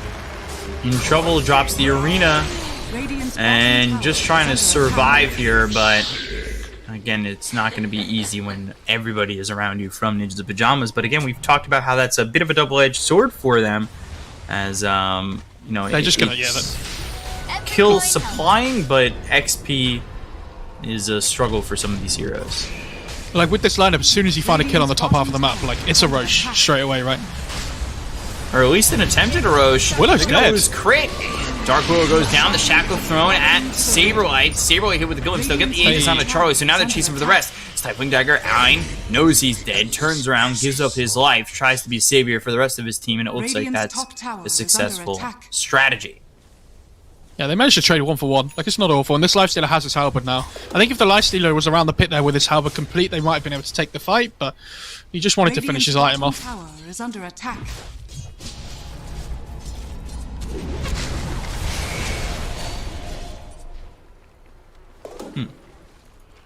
They're going to have big... up for the Sardar. Yeah, they're going to have big problems with this PA, though, when the PA gets BKB. Like... I don't know what they can use Decrep defensively, which is nice, and like though they have the win run, but like the Lifestealer will be in trouble, like the Mars will be in trouble, the Disruptor will be in trouble. You've just got to rely on basically outplaying the bot lane. Saberlight in some trouble, getting low here, and well, now maybe turning this with the help of the rest of the team. Ein and Save now on the run. They are maybe looking to be met by FN. Oh, they glimpsed the PA away, so they want to fight. Medic field, Bramble Maze down, Era coming in, Curse Crown pops, Ein in trouble, Shadow Realm Strike does a lot of damage, Slither and Crush used to get the kill on Ein. FN was making the rotation, but just not quickly enough. Yeah, this Mars can't get down to the... Well, he has TP actually, but he's just finished his Crimson Guard. They thought they could fight because the PA wasn't there, but as soon as the rest of the heroes turned up instantly, they had to run. Ooh, they might just get FN. Charlie's right here, has a Stifling Dagger, but Decrepifying. Mars coming in as well as Save. This arena could be huge. Is he here yet? The Infest pops. Now he shows up. They get the kill on FN. The arena is around 3 of these heroes. They're not going to be able to do anything on it. They've got themselves the Bramble Maze as well as the Curse Crown on the Save. They get the kill on the Windrunner. So 2 Dawn. Or 2 gone, not done. This ain't the Godfather. Mars came in and they had this amazing shackle by Save, and the arena went down to go on top. But Mars had no mana to throw the spear, so they had no way of pinning the PA up against the wall. I actually think she dies there if they do. I mean, it's only the Aegis, but like, if you can take that away from them, it's such a big deal. Marsh still not going blink. Dire's bottom tower has Oh, Ein. Oh, jeez, Ein. You'll not see beyond the Phantom Veil. Oh, he didn't take Blink Strike cast range either. Interesting. It's a lot of cast range. You think if there was a talent for Glimpse speed, would it be taken? Depends what it was against, but it had. Yeah, sure. Why? I mean, it could be. Because I'm just watching that interaction where you try to glimpse away the Phantom Assassin, obviously not going anywhere quickly, and you know, nowhere too far, but you get glimpsed away at a quicker rate. Maybe survive in some aspects or some. That's what I mean. Like, How? Oh my fights. god, that D-crit power shot. It's like a finger of death. Oh, this is just a BKB from Wow. Supreme. Yeah, just to make sure he doesn't get glimpsed. That's not how you want to be using that 10-second BKB. Radiant's top tower One of the perks is of under being a attack. disruptor.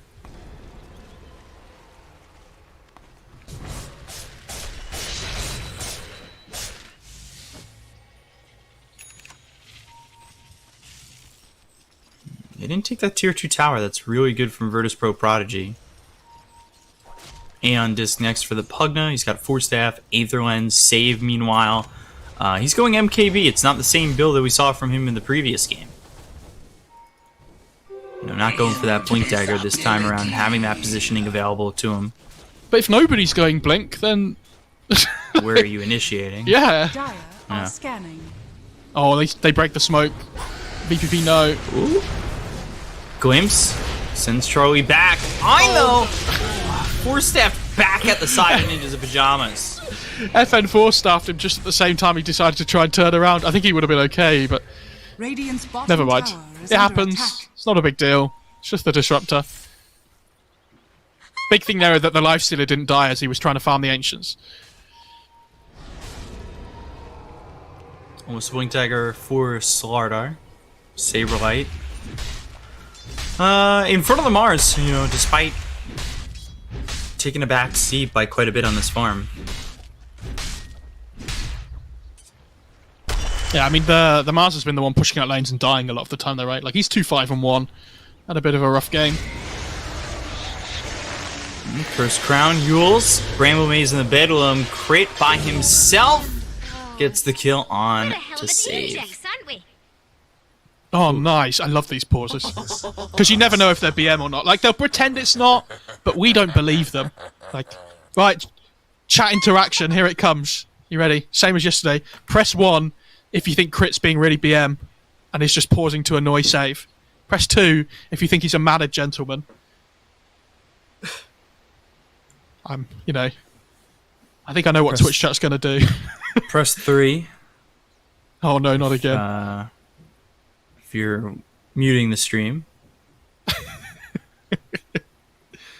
But you can't press 3 if the stream's muted, so we're not going to see any. Oh, that's threes. true, actually. You've big brained them there. Damn. Because if they press 3, how would they know? Then you're just lying. Twitch Yeah, chat, you you're wouldn't just lie, lying. would you? Yeah. That doesn't sound like you, smiley face. Or be toxic. Come on, guys. It's unlike you.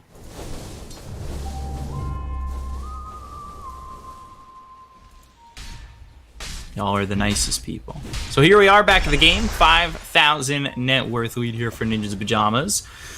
Not a lot of outs, it's looking like, for Virtus.Prodigy. So, you know, what can we look towards if you're VPP or VPP fan?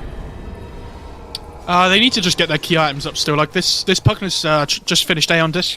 Not combined it yet because he wants to hold it for when he really needs to combine. But this Lifestealer, when he gets the AC as well, will be a lot stronger for that armor for his team. Like, oh, DM bot lane. I was just going to look at his item progression, but I think he's got bigger problems than that at the moment. It's not being able to get that progression at all. The who's in arena, trouble? though, does go down. Saberlight. Oh, hit with the spear. The lockdown's there. They just don't have the damage to kill him. I'm going to look over at Save. A Stifling Dagger doing quite a bit here with Corrosive Haze out onto the Windrunner. Avoiding that Slithering Crush just barely. This time FN four-staffs his teammate into the right direction. Yeah, crit circle's the right part of the map though. Like he knows that they need to find the Lifestealer. That's like the big kill, right? They do take the bot tier 2 though. They can look to try and take the mid tier 2 and the top tier 2 now with this rest of the. Do they still? Oh, they used the Aegis before, didn't they? They lost it. Sorry. So. Good timeout.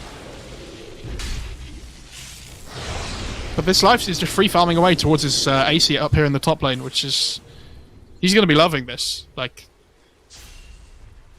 they just need to buy time for him.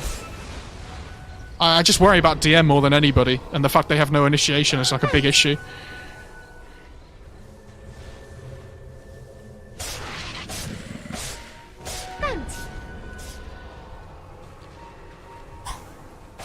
This this lead's just extending and extending. Kind of what we saw in Game 1 from Prodigy. Claims Kinetic Field, Static Storm, but the BKB is there, so now a lot of trouble here for the side of Prodigy. They get the kill on a Hein, and now they look over at DM. Down goes Mars. There's nothing that Prodigy can really do to defend on this, but they've got the Blink Controls to Southern Crush out on an FN. That'll pop the A on Disc. Infest gets popped. Epileptic Kill looks over at Supreme. He pops the BKB. Arena's down. The Spear hits onto Charlie, but FN taking so much damage. On the high ground he goes, but he won't survive it. Get the kill into the Pugna, taking on third. Buyback from DM. Might finally see the first Game 3 of the event. Oh my god, don't excite me too much, because I'll expect it. This Visage almost has an AC of his own, by the way, to match up against the Life Stealers, so potentially not even going to mean as much as I thought it would for the Life Stealer. They see Epileptic at bottom, they immediately smoke to try and go kill him. Hey, he's just going to rage TP though. He knows something's up. And he just heads towards top. I mean, Charlie is 10-0-10, and you know that all started with the kill on to the Disruptor. Was the Courier worth it? But that's the power of the Undying in the laning stage as well, though, right? We were talking about for the first 5 waves or so, 5 or 6 waves, that the Undying just controlled the lane for him so much that he was allowed to just get whatever he wanted. So the kill's an extra catalyst, but the Undying being this, you know, great babysitter in the lane helped him more than anything else.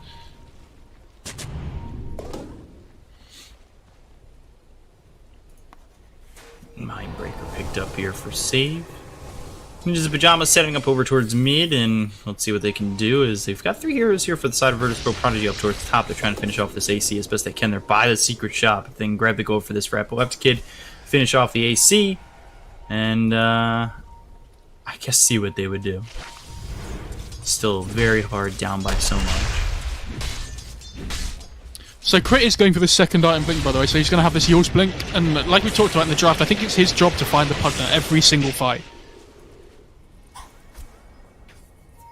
They have to make sure they can control FN up, because without FN they don't really have anything. Like this Mars, because they have their BKBs now on ninjas, like this Mars doesn't offer a real threat, because he doesn't have a blink for the instant initiation. Like what does Arena do when they have BKB, right? Like even when they don't have BKBs up, like the PA can jump out the arena with the blink strike. Such a quick rush. Oh my god. And that's the second Aegis of the game.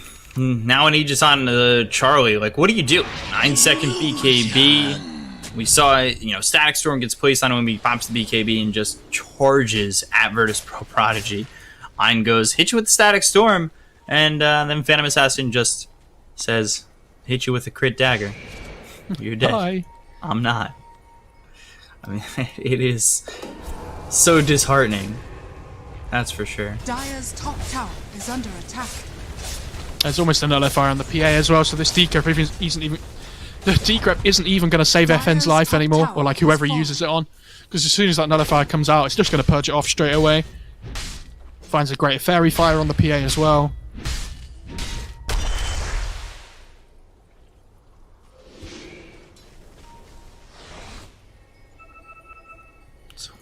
Just see as Ninjas of Pajamas, they take over the map. They've extended their lead by 3,000, going Ags next on the Visage. Phantom Assassin going into the Nullifier. Almost actually has that Sacred Relic. This is a very farmed 1-2 for Ninjas of Pajamas. That's for sure. AC finish for Epileptic Kid. And it was that, you know, early on, Epileptic Kid was going for the armlet, and I think there was a couple of bad fights that caused him to go from the armlet into the Heaven's Halberd. Do you think he would have been better off getting that armlet into the Halberd eventually if it had come faster, right?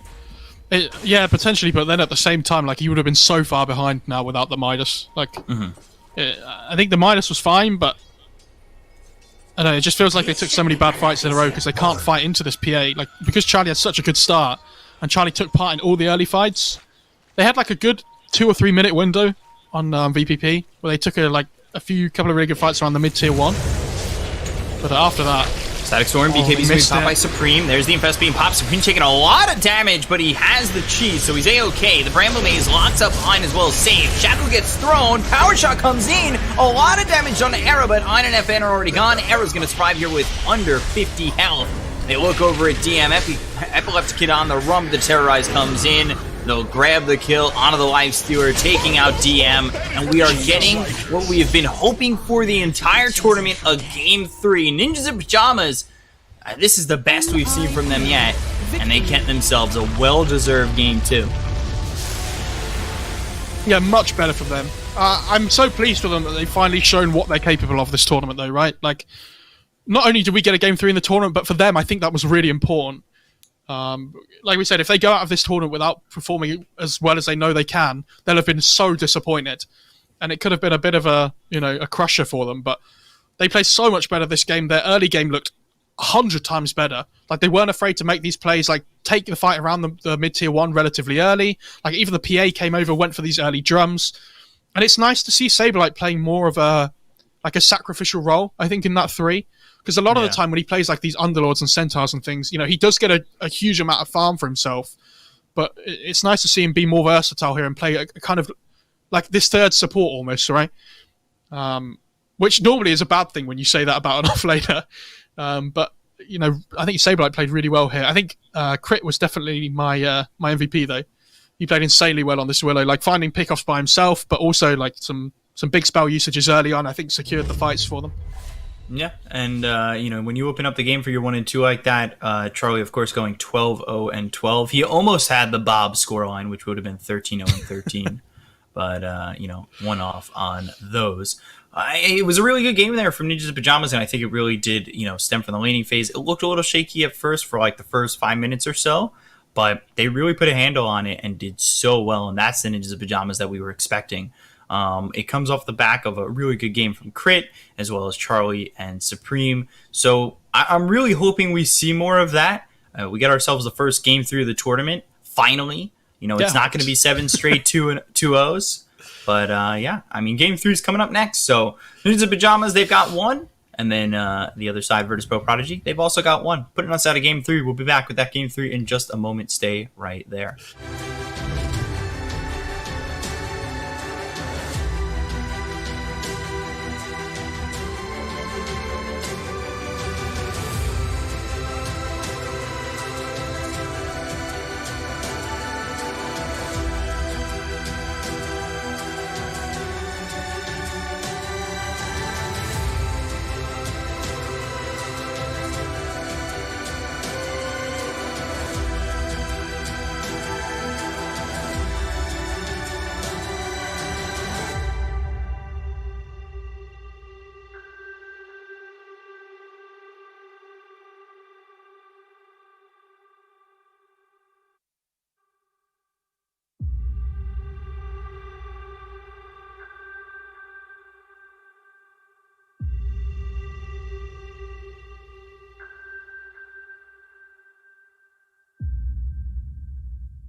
Dire's top tower is under attack.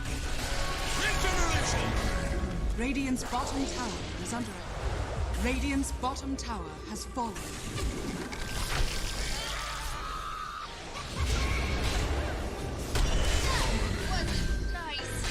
The storm Assassination.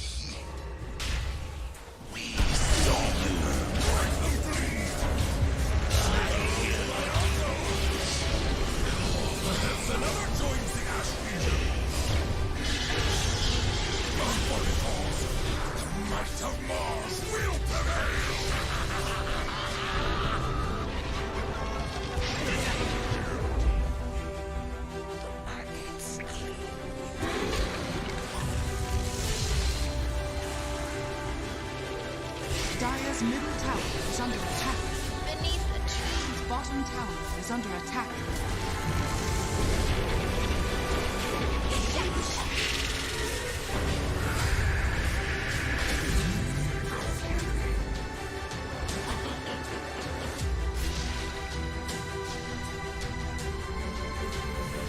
Dire are scared.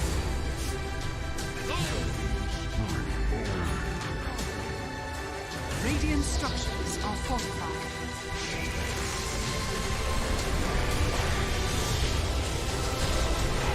Radiant's middle tower has fallen.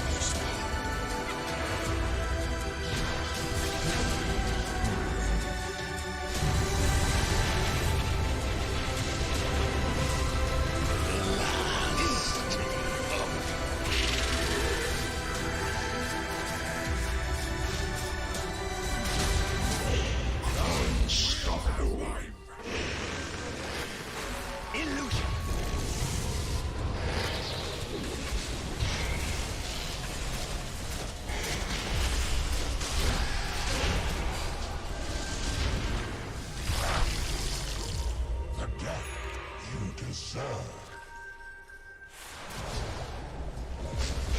Yeah, Jax, I get it. That was bad. Radiant's bottom tower is under attack. Jax, start plotting. Roshan has fallen to the Radiant. Radiant's middle tower is under attack.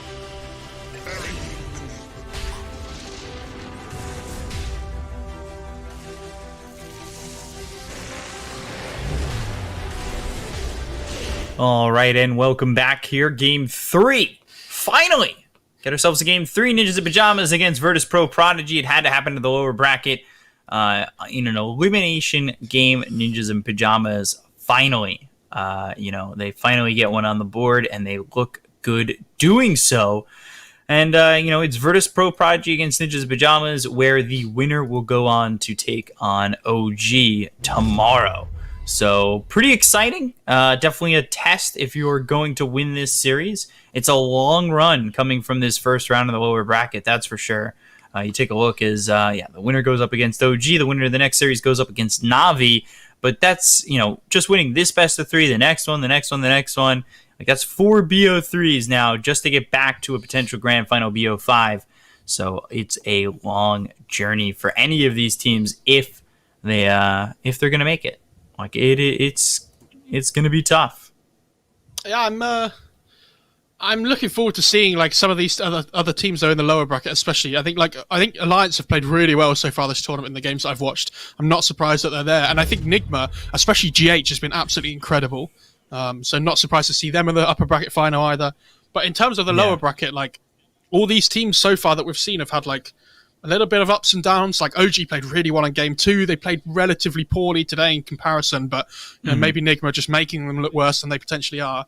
But I think for this game in particular, for NiP VP.Prodigy, we've seen it's the same for both of them, right? Like we've seen goods and bads from both of them so far. So which of these teams is going to turn up in game 3 more than the other? And I feel like both these teams, whoever made the first move across game 1 and 2, looks so much better. So I think who's going to make the first rotation, especially towards that mid lane here in game 3, is going to be incredibly important.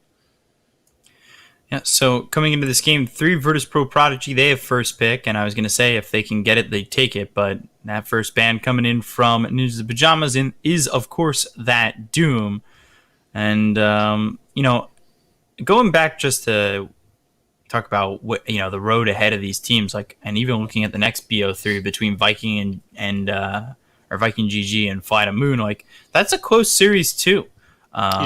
Two teams that I think we expected more from in the upper bracket matchup that they had. Fly to Moon going down 2-0. Definitely was a bit of a problem though for Fly to Moon. Hopefully they have always want to fly for both games as LeBron stood in game 1. But for Viking GG, like OG just kind of ran over them. Like they didn't really hold up in that exchange at all. I was worried for Ninjas coming at the start of the day. I thought they'd get knocked apart because of the roster issues, but they've looked pretty good today. But if I had to choose one series that I thought was going to go to a game 3, it would definitely be Viking Fly to Moon. So looking forward to that. I love this hero. I think Tree is so good this patch with the change to Leech Seed as well. I'm so surprised we haven't seen more of it. So I don't know who's going to play it, whether it's going to be Save or Ein, but I think this series are really strong at the moment. Could it even be the 3-position tree? I thought you were going to say mid just as a joke, but I mean it could be 3, but I would assume it's not. Well, now they go Undying quickly into the Lina. They knew that they wanted that hero. Like sometimes you'll see like these delays, but they're very confident coming in, going for that Lina with that second pick. So they've got burst damage. They have team fight with the control. They have control, no issue right now with LSA as well as the Overgrowth.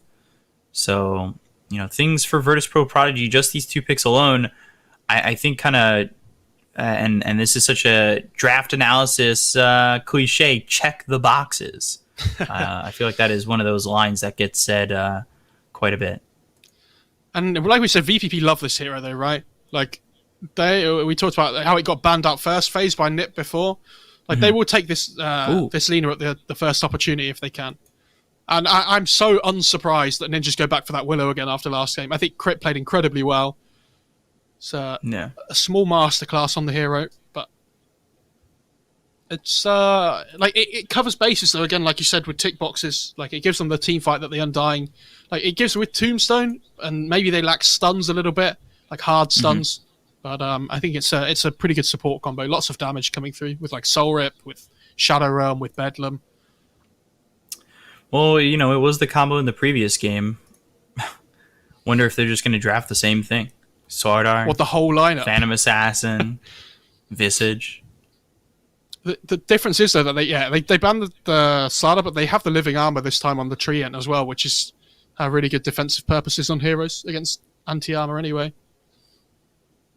There goes the Batrider. I wonder what carry hero VPP are looking at taking there, because normally when you see the Treant Protector, in my mind, alarm bells start to go off about, do they want to try and drag this game out a little bit, try and protect their towers? Because this Lina pairs up well with Tree in the sense that, when Tree's trying to delay the pushes coming through with Living Armor, Lina can be that hero that pushes the wave out really quickly at the same time to get the creeps off the tower. Yeah. So, I think this is pretty nice. I think both teams will be happy with their openings, though. And we saw how much this Undying did in Game 1. We haven't really touched on it at the moment, but those decays are so difficult to play against in the laning stage. And just Crit on this Dark Will too. Like, he really was a game changer. I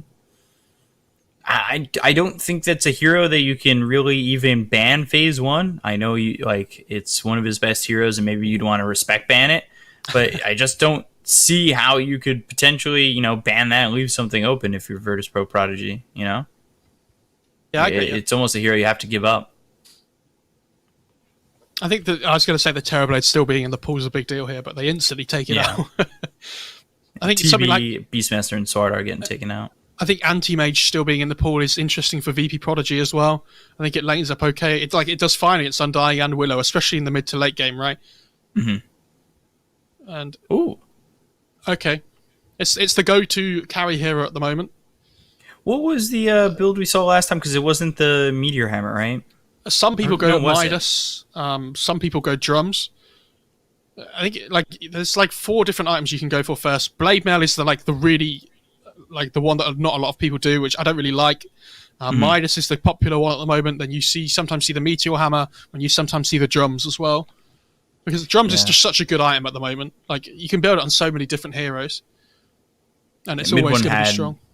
Mid one had a show with that hero just the other day. Drums, Treads, Manta, Scotty, Basher, BKB. So I can't remember who played Spectre fun earlier time today. there. We've seen Spectre in another series today as well. I think it was one of the earlier ones. I can't remember which player played it, but played. I think maybe was it Nico Baby. I don't know. I can't remember. Anyway, no, it was on Navi. They played Navi. That was it. But yeah, I think this hero is just really strong at the moment. Like, it's a little bit slow, but the patch is like been a little bit slower overall in comparison to last. Like, especially with the Necrobook changes and things. So the Spectre tends to get a little bit more time than normal to come online, which is always nice. I think they need to decide what they want to do here on VPP, though, in terms of do they want to scale up against the Spectre, or do they want to try and like take these early fights, early engagements, try and pressure before the Spectres can really come online. This Tide's interesting. Yeah, even more teamfight coming into the mix. Now you've got the Ravage as well as the Overgrowth. And is it worth maybe thinking about the Lina being in the 4 position, or? Yeah, I think I think they're more likely to put the Lina as the 4 anyway, especially up against the Undying in lane. Yeah. DM loves this hero as well in the Tidehunter. It's really strong. And the other thing is, Spectre's probably not going to want to buy a BKB if she can get away with it. So the Tide kind of goes up in value a little bit there. And this is going to be a 3 clock for Saberlight, I imagine. Unless it's I don't know how much I like the clockwork in this position, but we'll see. It's pretty good at, like, if you ever get on top of the tree or the Lina, they do just die. And it's really good at trying to kill the Tidehunter before he can get Ravage off as well, because put him in a position before he can get the Ravage off. Like, there's certain heroes like Disruptor's another one as well, or like Void, where you can't purge it off, right? Like, you can't purge off cogs if you're trapped. Yeah. So trying to bring him down quickly in that cog duration is not awful. I worry about their damage though early on NiP. I think they have massive damage issues, and you've just given Epileptic Kid his best hero as well. Yeah, he's got that Phantom Lancer, which we've seen him just have such amazing games with. I mean, when he first went on the original VP squad and they played at, I think it was ESL Birmingham actually, they used to just pick him PL like all the time. I think that was the first tournament they qualified for. And he was so much better on that hero than every other hero. So it's good against Undying, because it can kill the Tombstone straight away. It's really good against Willow, because you can purge off the stuns and whatnot. Like, it's a Manta hero to get out the roots as well. It's good against Clockwork in lane, because he can't ever really kill you. Like, you can just escape out of the cogs, right? It scales okay up against the Spectre as well. I think this is a really strong pick. I'm surprised they got it, considering it's his best hero. Yeah. I thought they would... Him in that gyro, too. Yeah, I thought they were going to consider Morphling as well, potentially, but decided against it. I mean, this isn't like an IG situation, but could we see a Morphling come mid? No, I think FN likes to play these more tempo-based heroes, right? Like, I mean, he's good at Morphling. It's not saying he can't play it, but it doesn't feel like it fits with their team at the moment. And we have to remember they could still put Lina mid and pick a different position for if they really wanted. But I think we're more than likely going to see a different mid hero here for FN. Kunkka getting banned. There goes the Queen of Pain. I think Ninja's Pajamas kind of lack some control here. They have Bramble Maze, Curse Crown, Hookshot with the cogs, I guess, if they can get that. Necrophos gets banned. Like, what do you do here if you don't have that kind of control? Like, Storm definitely feels like a potential pick here for me. But, like, where's their damage coming through at the moment on NiP? Like, especially in this 15 to 20 minute mark, right? Like, you got to rely on this Clockwork and Willow to be doing everything. I think Puck's okay for ninjas, but they look so weak if they pick Puck. Like, I think they need something that scales a little bit better. But they need to pick something that doesn't give PL a free game either, which I think is really tough here. And they still have another pick that they're going to have to worry about. So there goes that Storm, and let's see what this pick is going to be here for VP.Prodigy. Is it worth going into the Shrek for Ninjas in Pajamas? They could. I think Ember's okay for them as well. And I also think something like the Timbersaw for ninjas might be a potential hero. So I think they have to kind of cover themselves against that on VPP. Ooh. So there's the Ember, gets picked up by VP.Prodigy. Not going to be available there for Ninjas Pajamas anymore. So now, final pick, and it just kind of feels like at least from my eyes, Virtus.Prodigy have an amazing draft here that I don't know what Ninjas in Pajamas are going to do about. I mean, they have like really bad lockdown, and they're playing against PL Ember. Like, I think they have to pick some sort of stun. So I'm looking at DK, but then they just really lack damage as well. I think they're put in a really difficult position with their last pick overall here. I mean, what are other hit mid heroes that can stun as well? Maybe I don't think Void Spirit's going to do you much good. Yeah, that's the one I was thinking of as well, but I can't see it being amazing. Yeah. Maybe like... No, they need something less greedy. Yeah, I'm really struggling. I think Lesh is okay, but I don't think it's amazing. I think Lesh just dies still. I don't think the puck's going to be that great either. Nope. I think they have some big issues. Okay. Oh, okay. They just go for the hard lane counter instead, and it kind of they still lack lockdown. So I think the later the game goes, the less this pick's going to do. But I think if they can snowball early on from this Monkey King having a really good lane against the Ember, that's going to be their way of dealing with it, right? I think this matchup, so like obviously Monkey King does really well here. Like Supreme's probably going to buy an Orb of Venom first as well. If not, he'll get like stats and then buy an Orb of Venom relatively early on. But I don't think it's a free Monkey King game. Like, especially because Ein's probably going to take a relatively early point in living armor as well to help out FN in the laning stage. Yeah. And if FN can play around his Flame Guard relatively early on, for the first 3 or 4 waves, he should be okay. And this new Monkey King, since the patch, is a little bit different as well, guys. So they changed it so that I think the hero got 3 extra armor at level 1. So he now has like 5 armor or something stupid at level 1. But his he gains less healing from the Jingu. So, like, maybe this matchup has changed in comparison to what it used to be. We'll have to see. I imagine in my head that Monkey King isn't as strong in this matchup at level 1 anymore. But, like the level 5 mark or so, it's still going to be really difficult for the Ember. Virtus.Prodigy, I just think they have a lineup that, come level 6, like, it might just overwhelm you. Mm-hmm. Their team fight's going to be pretty good. I don't think they need to use Overgrowth and Ravage at the same time. But if they do, like, obviously that's going to be long cooldowns for them. But even with those, with Ravage and Overgrowth on cooldown, like, you still have opportunities to get these pickoffs. You have a Lina that's probably going to have a Yules. Like, go Yules into the LSA, have the Laguna Blade, have that burst damage, the mobility that comes out from a Phantom Lancer as well as an Ember. Like, I don't know if Ninjas in Pajamas can deal with this lineup coming in from Virtus.Prodigy. I think there's a lot here that's easy to execute for them. So I think they have to be playing from ahead on Ninjas. Like, I think they have to snowball off the back of a good clock and a good Monkey King laning stage and make the right rotations. Because like you say, as the game goes on, they're playing against like Ravage Overgrowth. They're going to lose team fights. Like, if they take them big 5-on-5 fights and things. Especially if Ember has anywhere near a decent start to the game. But again, it's Undying. It secures lanes really well. Like, Monkey King should, in theory, win mid lane against the Ember as well. I think Clock should do fine against the PL. It's all going to be about that first rotation towards, like, the mid. All going to be about these early rotations from the Clockwork. Because who was it we saw playing Clockwork yesterday? It was against OG, wasn't it? Was it Saberlight that played it then as well? No, yesterday we saw Viking play it. Viking, that was it. Yeah, so like, they played a Clockwork that did really well early on, but then the first few rotations didn't really achieve anything, and then the hero just fell off really hard, right? So hopefully we don't see that this game. It'd be nice to see a good close game, especially because it's game 3.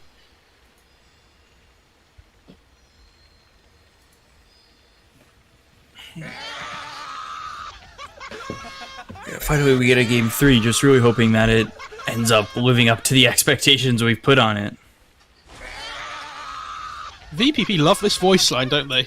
They're all about the weird laugh. FN on his master tier Ember, by the way. We've seen FN really destroy with this hero in the past. Great on his master tier Willow, though. It's 1-on-1.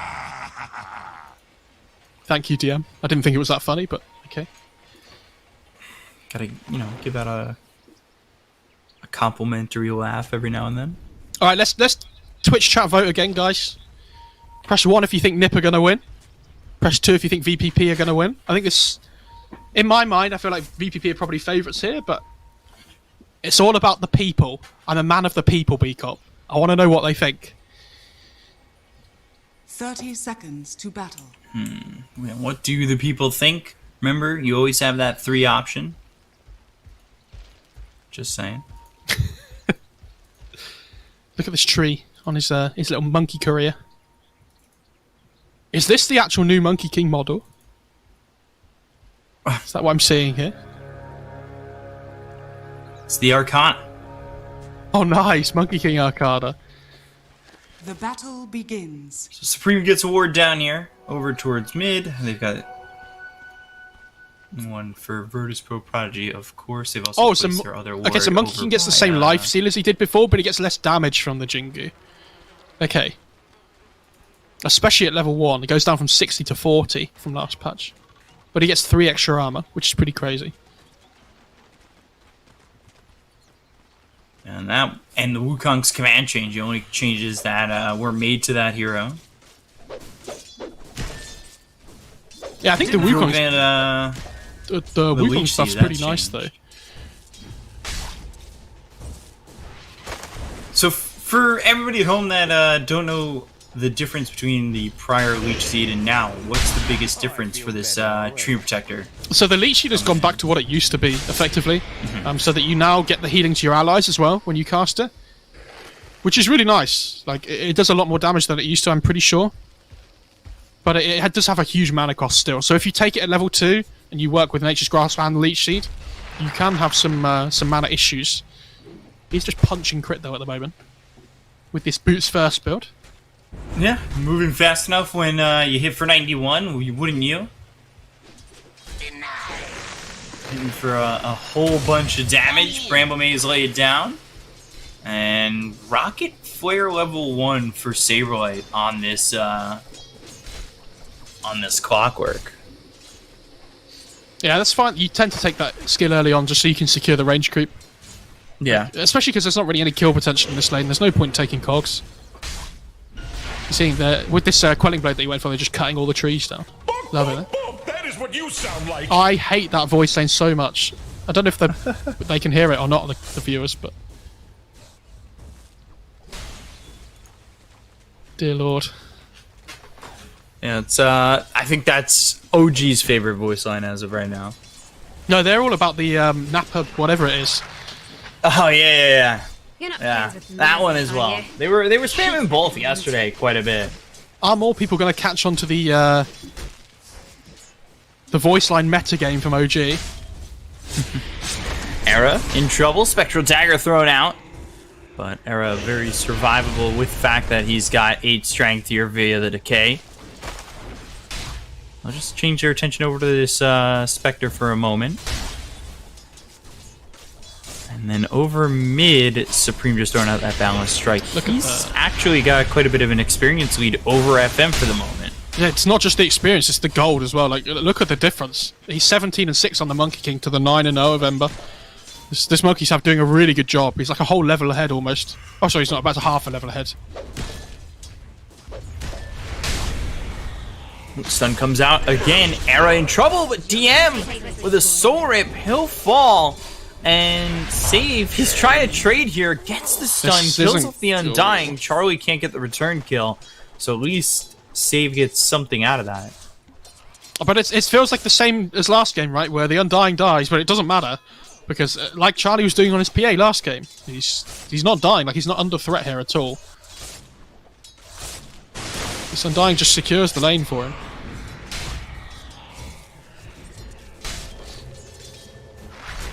And I think Living Armor had been used. Yeah, I think he's been using it on FN like constantly, pretty much. So yeah, there was no way to get that save.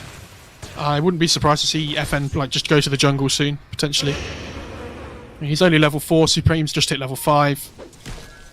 Over half a level ahead now. He's getting beat up. He is really getting beat up. 4-minute rune spawns. Charlie getting hit with that stun. Gush comes in. No, followed up with Dragon Slave. They're doing a lot of damage here on a Charlie, forcing him back. Undying had stepped out for just a moment, but you've got 6 tangos, or now 5 tangos, available for Spectre.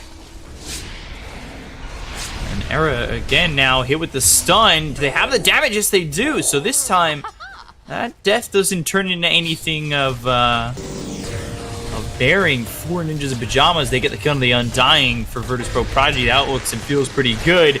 Meanwhile, top though, they will try to kill off Ein. They will do so, but they lose Saberlight just for that kill onto the 5-position Treant. That's not good as well, because Saberlight has no TP now, because he used it to try and get back to base. But unfortunately now, he's not going to have TP to get back to lane. So his level 6 is going to be a lot more delayed than it should have been, potentially. But Crit is going to be able to leech up the 6p. He's going to love that. Dire's bottom tower Certainly is under attack. will enjoy that. Is over bottom once again. Charlie, one more shot. Save, gets the kill, lands the stun onto the Undying, and this lane, for a moment, looked okay, but it's falling apart very quickly. Yeah, you can see why they valued this Lina so much against the Undying, though, right?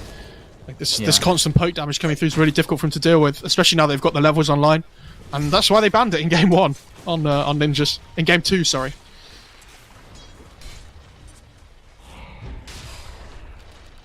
I think they actually had it game 1. Yeah, true. And it was played over mid, but it's already done more here in the 4 position than the Lina did over mid in that first game. I thought Dagger's trying to save. Ember was going to use the glyph there in the middle lane to try and stop the Monkey King from healing up with his Jingu, but on the Boundless. FN, he's behind by quite a bit of CS. At least he's coming back somewhat in the experience direction. Yeah, he's about top lane. He's going on an epileptic kid. They're at least going to try Curse Crown use, but that pushes him away with a cog. So Doppelganger out of this lockdown. Epileptic Kid getting pressured, but not really in all that much trouble. Meanwhile, stun hits again here on a Charlie. So that with the Gush, they're going to continue to just lay the smackdown on him. I still think this has not been fun. I still think NiP need to be further ahead in their lanes than they are at the moment, though. Like, obviously this Monkey King's doing really well against the Ember, but it's to be expected. And now he's left the mid lane. Like, FN's able to just catch up here. He's going to push the lane out really quickly. Like, with the Flame Guard, just go back to the jungle, try and catch up. And Supreme's just wasted like 30 seconds of his game, which, when we talk about them needing to play the early game really efficiently and well, is not a good thing. Dying, taking a lot of damage here.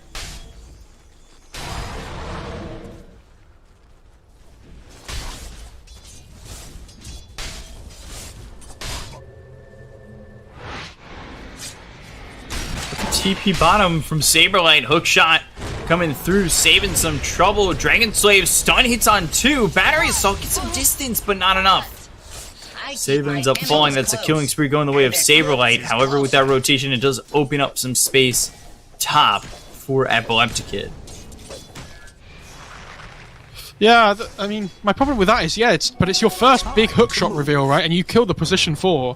Like, it's not bad, necessarily, but... Oh, Supreme has picked up a haste rune here, though.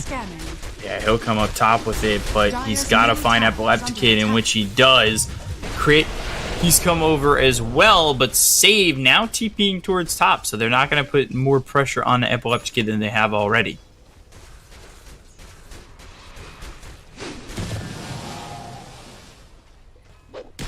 I think this is still really good for FN, though, more than anybody.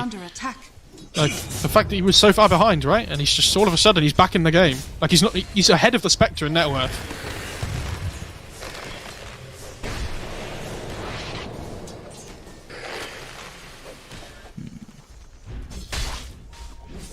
There's DM right now. He's got himself level 6. Ravage available. Only goes 1 into the Gush. Has 3 into the Anchor Smash. Arrow, though, taking a lot of damage.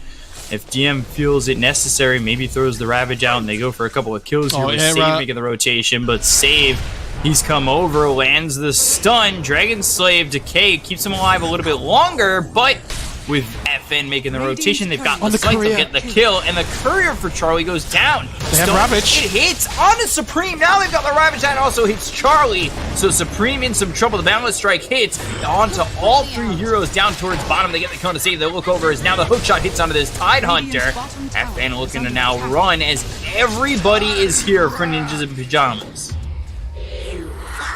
But again, like it's just space, right? Like ninjas they're trying to make things happen, which I applaud. You know, especially after game one, we talked about how they weren't doing enough, but it feels like they're overcommitting at the moment for things, right?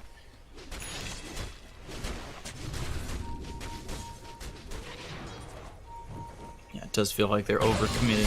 5 heroes over for that, but if they can make it work, you know, we won't be singing that tune too much longer. But for right now, I think that's a big commitment to go and bring 5 heroes bottom.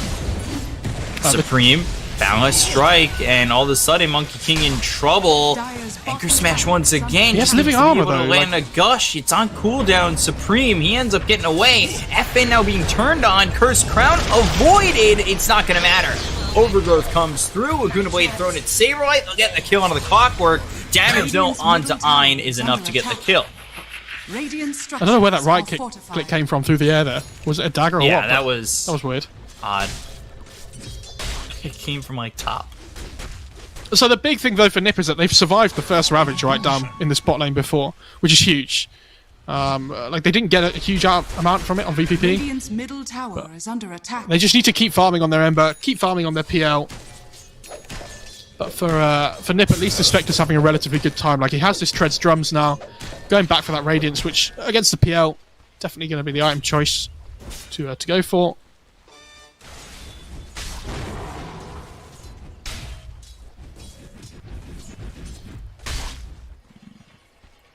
Epileptic in the jungle is only 200 gold behind this Monkey King. Hook shot comes through on a DM. DM, no Ravage for 25 seconds. LSA out from Save. Epileptic Kid's made the rotation over, and they're going to commit the Haunt. So they get the gun to DM. Will they jaunt forward, look at it, Save, or Epileptic Kid? No, they will not. And Spectre back towards top. Again, good kill, but 5 heroes. So at the same time, they are still farming on VPP. Oh, just dodges the Terrorize on FN. Really well played from him. Crit's not happy. As much as the laugh tells you otherwise. No. It's all a facade. No, they're not killing us. Regen Rune, Remnant set back just in case FN gets in a little bit of trouble. They'll bring the Monkey King over, and the Jingus start to stack. But there's the slight, and FN gets the kill. Oh, wow, okay. We know which Master Hero wins now. Which Master Tier Hero. Ember comes out in front, and they're just pushing the bot tier 1 in the meantime now. That's something we haven't talked about actually. The NiP lineup, as much as they can do really well in these early team fights with the magic damage they have with like the Clockwork and the Dark Willow and things, they don't push buildings very well. So like, especially when you're playing up against this Trio Protector, how are you supposed to ever take towers? Like he's put 4 points in living armor by level 7. So where is the threat coming from? Like, how are they supposed to take control of the map?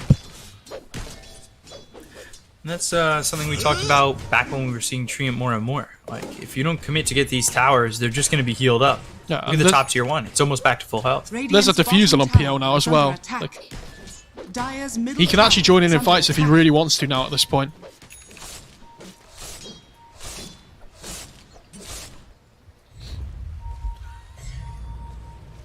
FN.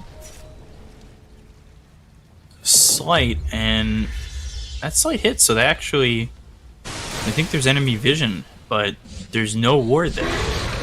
Doppelganger forward, looks over at Era, Sleight of Fist, Searing Chains, and they'll get the kill there onto this Undying. Free Tombstone Gold as well for the, I think it went to the Tide there.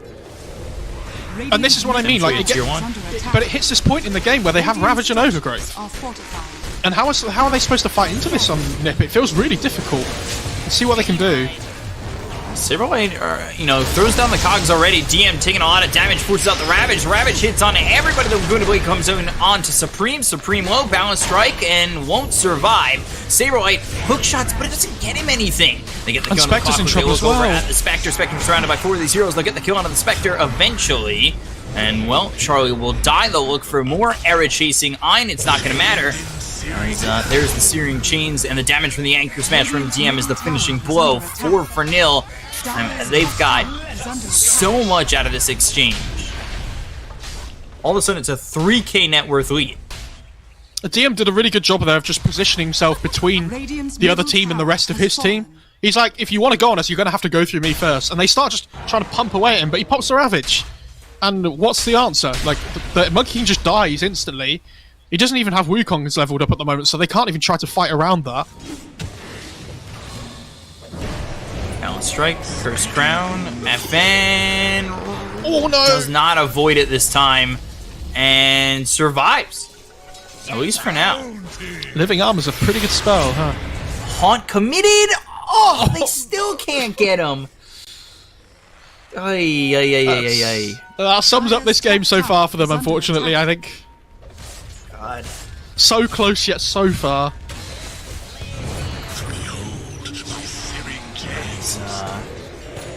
Kai's TP top here. Hookshot missed as well. Overgrowth in 10, Ravage in a minute. But it's the same thing, they just want to defend their towers because they don't want to give NiP anything. Like, if NiP ever take a tower this game, I'll be really impressed. It has to come off the back of a massive teamfight win. Which we've already said is really difficult for them.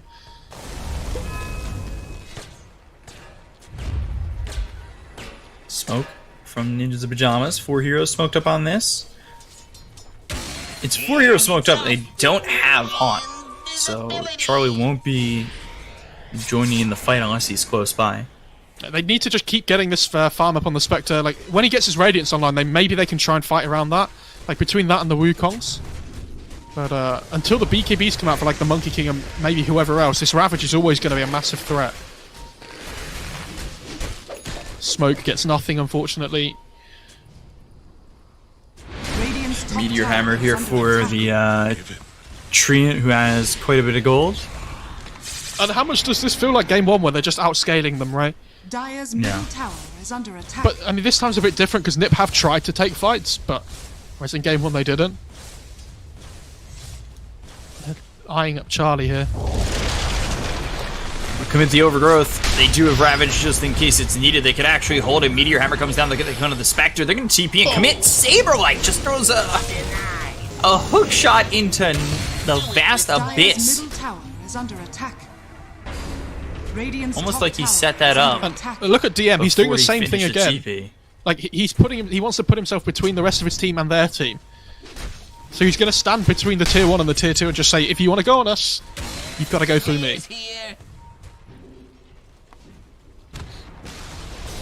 Radiant's top tower has fallen. That means the tier 1 top's gone. And Tier 1 dying. mid. That's also been taken out. They get the kill there on the Era FM with another, and all of a sudden 6K lead for the side of VP.Prodigy.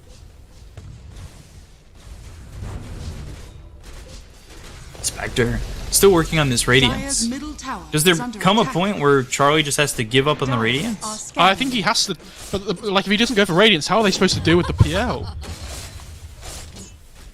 Like, it's such a good item against all the illusions and whatnot, but you're right, the problem is he going to get there at a reasonable time? Because the map's just getting taken away from them. Dire's bottom tower is under Is he going to attack. get there at all? I'll make a big prediction here, Beakup. I think he'll get Radiance before the end of the game. Alright. I'll go with he doesn't, just because, you know, I don't want to Villain. just be like, yeah, he's got it too. Terra is coming through, but Remnant away, they can't line it up. Ninja Pajamas just can't string it together. FN has played so well this game on the Ember. Like, you have to remember this lane that he had at the start, right? Like, he was 1,000 gold behind at, what, like 7 minutes in? All of a sudden, he's second in net worth. He's 6-1 and 3. Like, Radiant's courier has been he's having a great time. Friends, let us a tool to teach. Looking over now again at this Spectre Laguna Blade with the Gush. Charlie dead once more. Are you certain? Your prediction's looking pretty good, Ben. This isn't good. Radiant's middle tower is under Yeah, I attack. put my 401k on it, so I'm excited to cash out.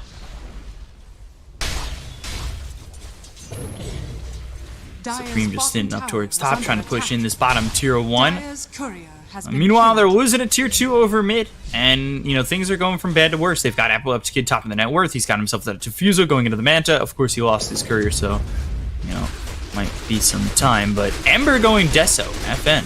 Dire's bottom tower He is under attack. has the gold for it. It's really good though. Like he just wants to scale a little bit better. Like this damage output in the fight with applying the Deso to everybody with Slight is going to be really strong. Just enables the PL a little bit more as well. And I think Era might be in a little bit of trouble here. Dire's bottom tower Yeah, is under Saberlight's gonna come over and throw down some cogs. Oh, FN. He remnants into the cogs and just gets pushed up to the high ground. Very topical because Arteezy was in chat, dude. That's the FN saw him. That was all.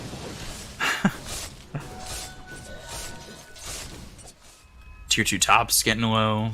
Tier 2 mid, not too low, but pressured nonetheless. Radiant's They do have structures are Ravage, fortified. and Overgrowth is available in just 10 Radiant's top seconds. tower Take a look is under over at the attack. progression from Charlie. If he gets spotted right now, it just feels like it'll be even longer till that Radiance is even a possibility.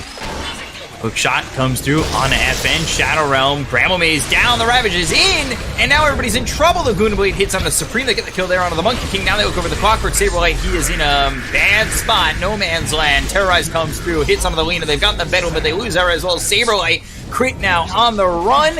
But here comes the rest of Prodigy. Crit's just going to try and get some distance between him and the side of VP.Prodigy. Oh, he missed the chains. He doesn't get Run, hit by the Crit. chains. Keep going.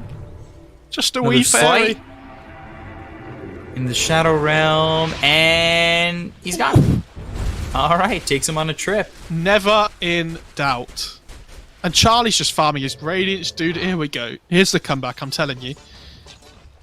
Okay. Up to the 3,000 gold mark. Like that fight Almost looks, there. like if they can't win that fight when they have the Tombstone Vision on the high ground though, like I don't know when they're supposed to win a fight all game. Like, they just have massive Coming in, damage back on a issues. crit. Meteor Hammer hits from the tree, and now they use the Haunt. They look over at Save, but here comes the Overgrowth. Nice. They get the kill on the Lena. Haunt John over to Ein. No He's detection. nearby, but he doesn't have Ravage or anything. Gotta boost Charlie up, get him closer to that Radiance. That was well played though by NiP. They understand that they can go while the Ravage is down. Like that's their best time to try and make something happen.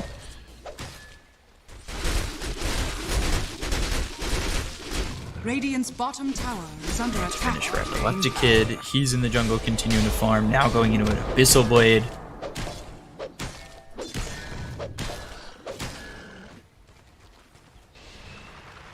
Charlie scoots over, buys the Sacred Relic, and now just sits 1,000 gold away from picking up the Radiance. Come on, boy. I'm Charlie. I believe in you, man. Do it for all the ninja no. fans. Oh no. Slight Searing Chains terrorized through onto Save, but they've got Epileptic Kid here too, so Charlie's not making his way out of this one. They might get the kill on the Lena with the Bedouin, but crit. Now you need to run. Remnant back, drums use, crit. Around the trees. Oh my. Slight, no chains. FN wasn't a believer in himself. He used the slight just to check, but Dire's didn't middle actually tower believe is that Crit under would be attack. TPing. He's like, there's no way, is there? There's no way. I mean, the Charlie death is the big one, though, on the Spectre, right? Yep. Dire's bottom tower is under attack. Top tier 2 once again. Epileptic Kid will go after this one. Rocket Flare sent out, but here come the creeps, and down goes the tower. The tier 2 mid still stands, but the pressure is being felt. 11,000 net worth lead right now for the side of Prodigy. Radiant's middle tower is under attack.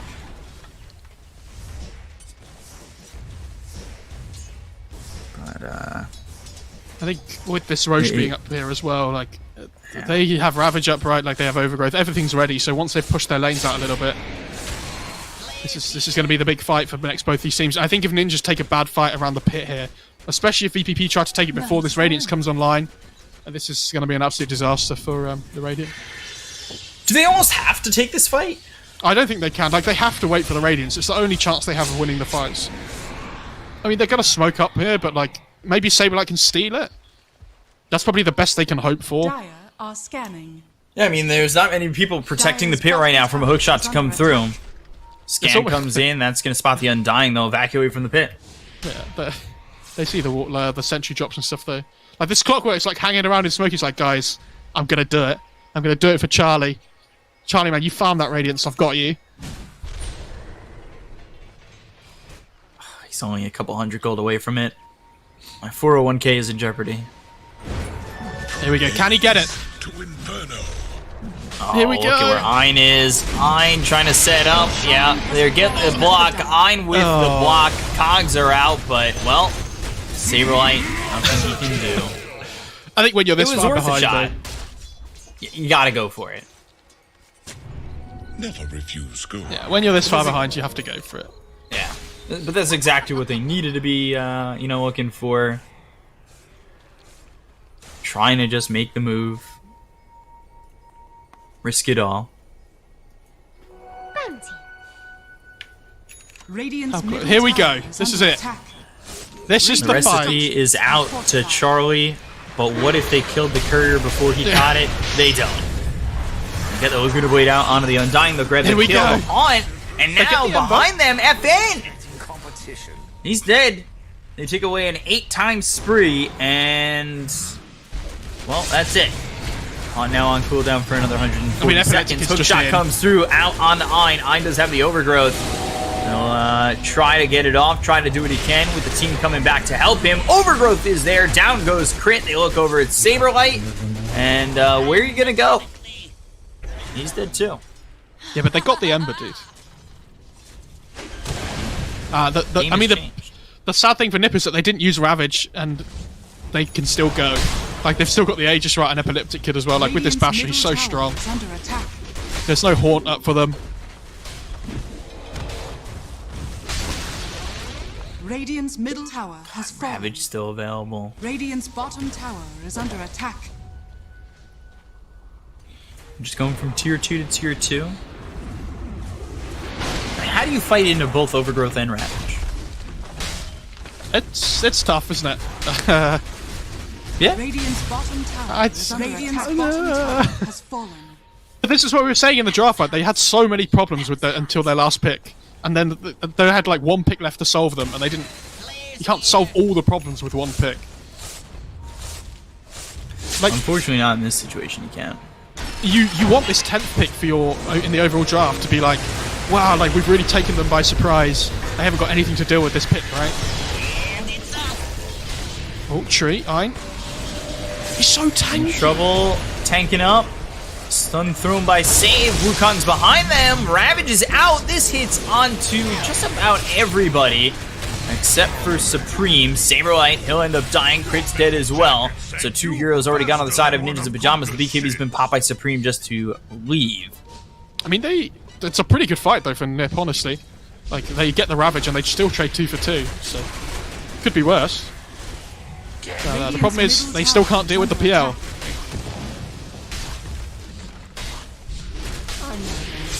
Tier 3 in trouble. Charlie? They're gonna go in, look for Charlie, and Spectre ends up dead. 53 seconds, no buyback. Next is the Undying, who gets bashed right away. And I'm not certain what they can do now. They're losing a lot of their output with Charlie dead. Balance Strike is thrown as well as a Terrorize, but I'm pretty sure that Terrorize whiffed. Didn't hit on anybody. They look over at Supreme. They've got the Sleight of Fist as well as the Searing Chains. Crit going into the Bedouin, but it's not going to be enough damage with the BKB being popped by FN. Era now on the run from Epileptic Kid. Saberlight, everybody getting crowded into the well. Yeah, if you can make it back, maybe you'll survive, but Saberlight not so fortunate. Overgrowth comes in onto the Monkey King. Supreme ends up dead. Double kill here. Buyback available for the Monkey King. But they are going to focus the racks. Radiant's middle barracks has fallen. Radiant's middle barracks has fallen. And over the to Spectre's bottom gonna have Haunt when he's up again, and Monkey King has buyback, so they might try and make one final play, but Radiant's bottom tower is under they're in Radiant's bottom tower. desperate need here of assistance. Oh, they see the Monkey King up in the trees. Haunt used, gets down. He's able to make the Primal Spring as well as the Balance Strike out on a save. They're going to chase him out of the base, and then they'll get the kill. So Charlie and Supreme Monkey get King. a combination for this, but Epileptic moving forward, looking over at the Monkey King as well as Charlie. They've got the bash. The Wukong's command committed onto this one. DM, meanwhile, 25 seconds until he's got himself back that Ravage. FN TPing back to base. And he'll Remnant back in when he's all well and full. But on the run is Crit, and I don't know if they can do anything about this. Ravage up in 10 as well. Your Hammer finishing off the range racks. I'm continuing to heal up everybody. He's got overgrowth in 30, but it doesn't look like he's going to survive this. I say that though. Supreme in some trouble. Saberlight, he hits the hook shot on FN. The BKB is going to be popped by Supreme. Still looking for Ein. Finally gets the kill onto the tree, but there's the Abyss Blade. The Terror is going to go out, and it will hit Epileptic Kid as well as this Tide Hunter of DM. But FN, he's with the Cursed Crown. He's got the Yules. It will pop. Ravage comes in, hits on everybody, and now Charlie's in trouble. He's out of mana. Balance Strike comes in. Charlie trying to walk away, but Supreme doing all he can, fighting FN as well as DM. Epileptic Kid within the base, goes after Crit, gets the kill into the Dark Looks over at Charlie. There's the overgrowth with the blink in from Ein. DM push back via the cogs, but the Meteor Hammer's going to follow this up. They'll get the kill to Charlie as well as Saberlight. They don't have buyback. They'll take out Era, and down goes Supreme with the Laguna Blade being thrown out by Save. GG is called. VP.Prodigy take out Ninjas in Pajamas, not only from this series, but from the tournament itself. Dire Yeah, it's a bit of a disappointing way to end for Ninjas, especially considering how well they played in Game 2. But I think they gave themselves massive problems from the draft. Like we were saying, that I feel like the only way they can win this game is if they come out of the laning stage massively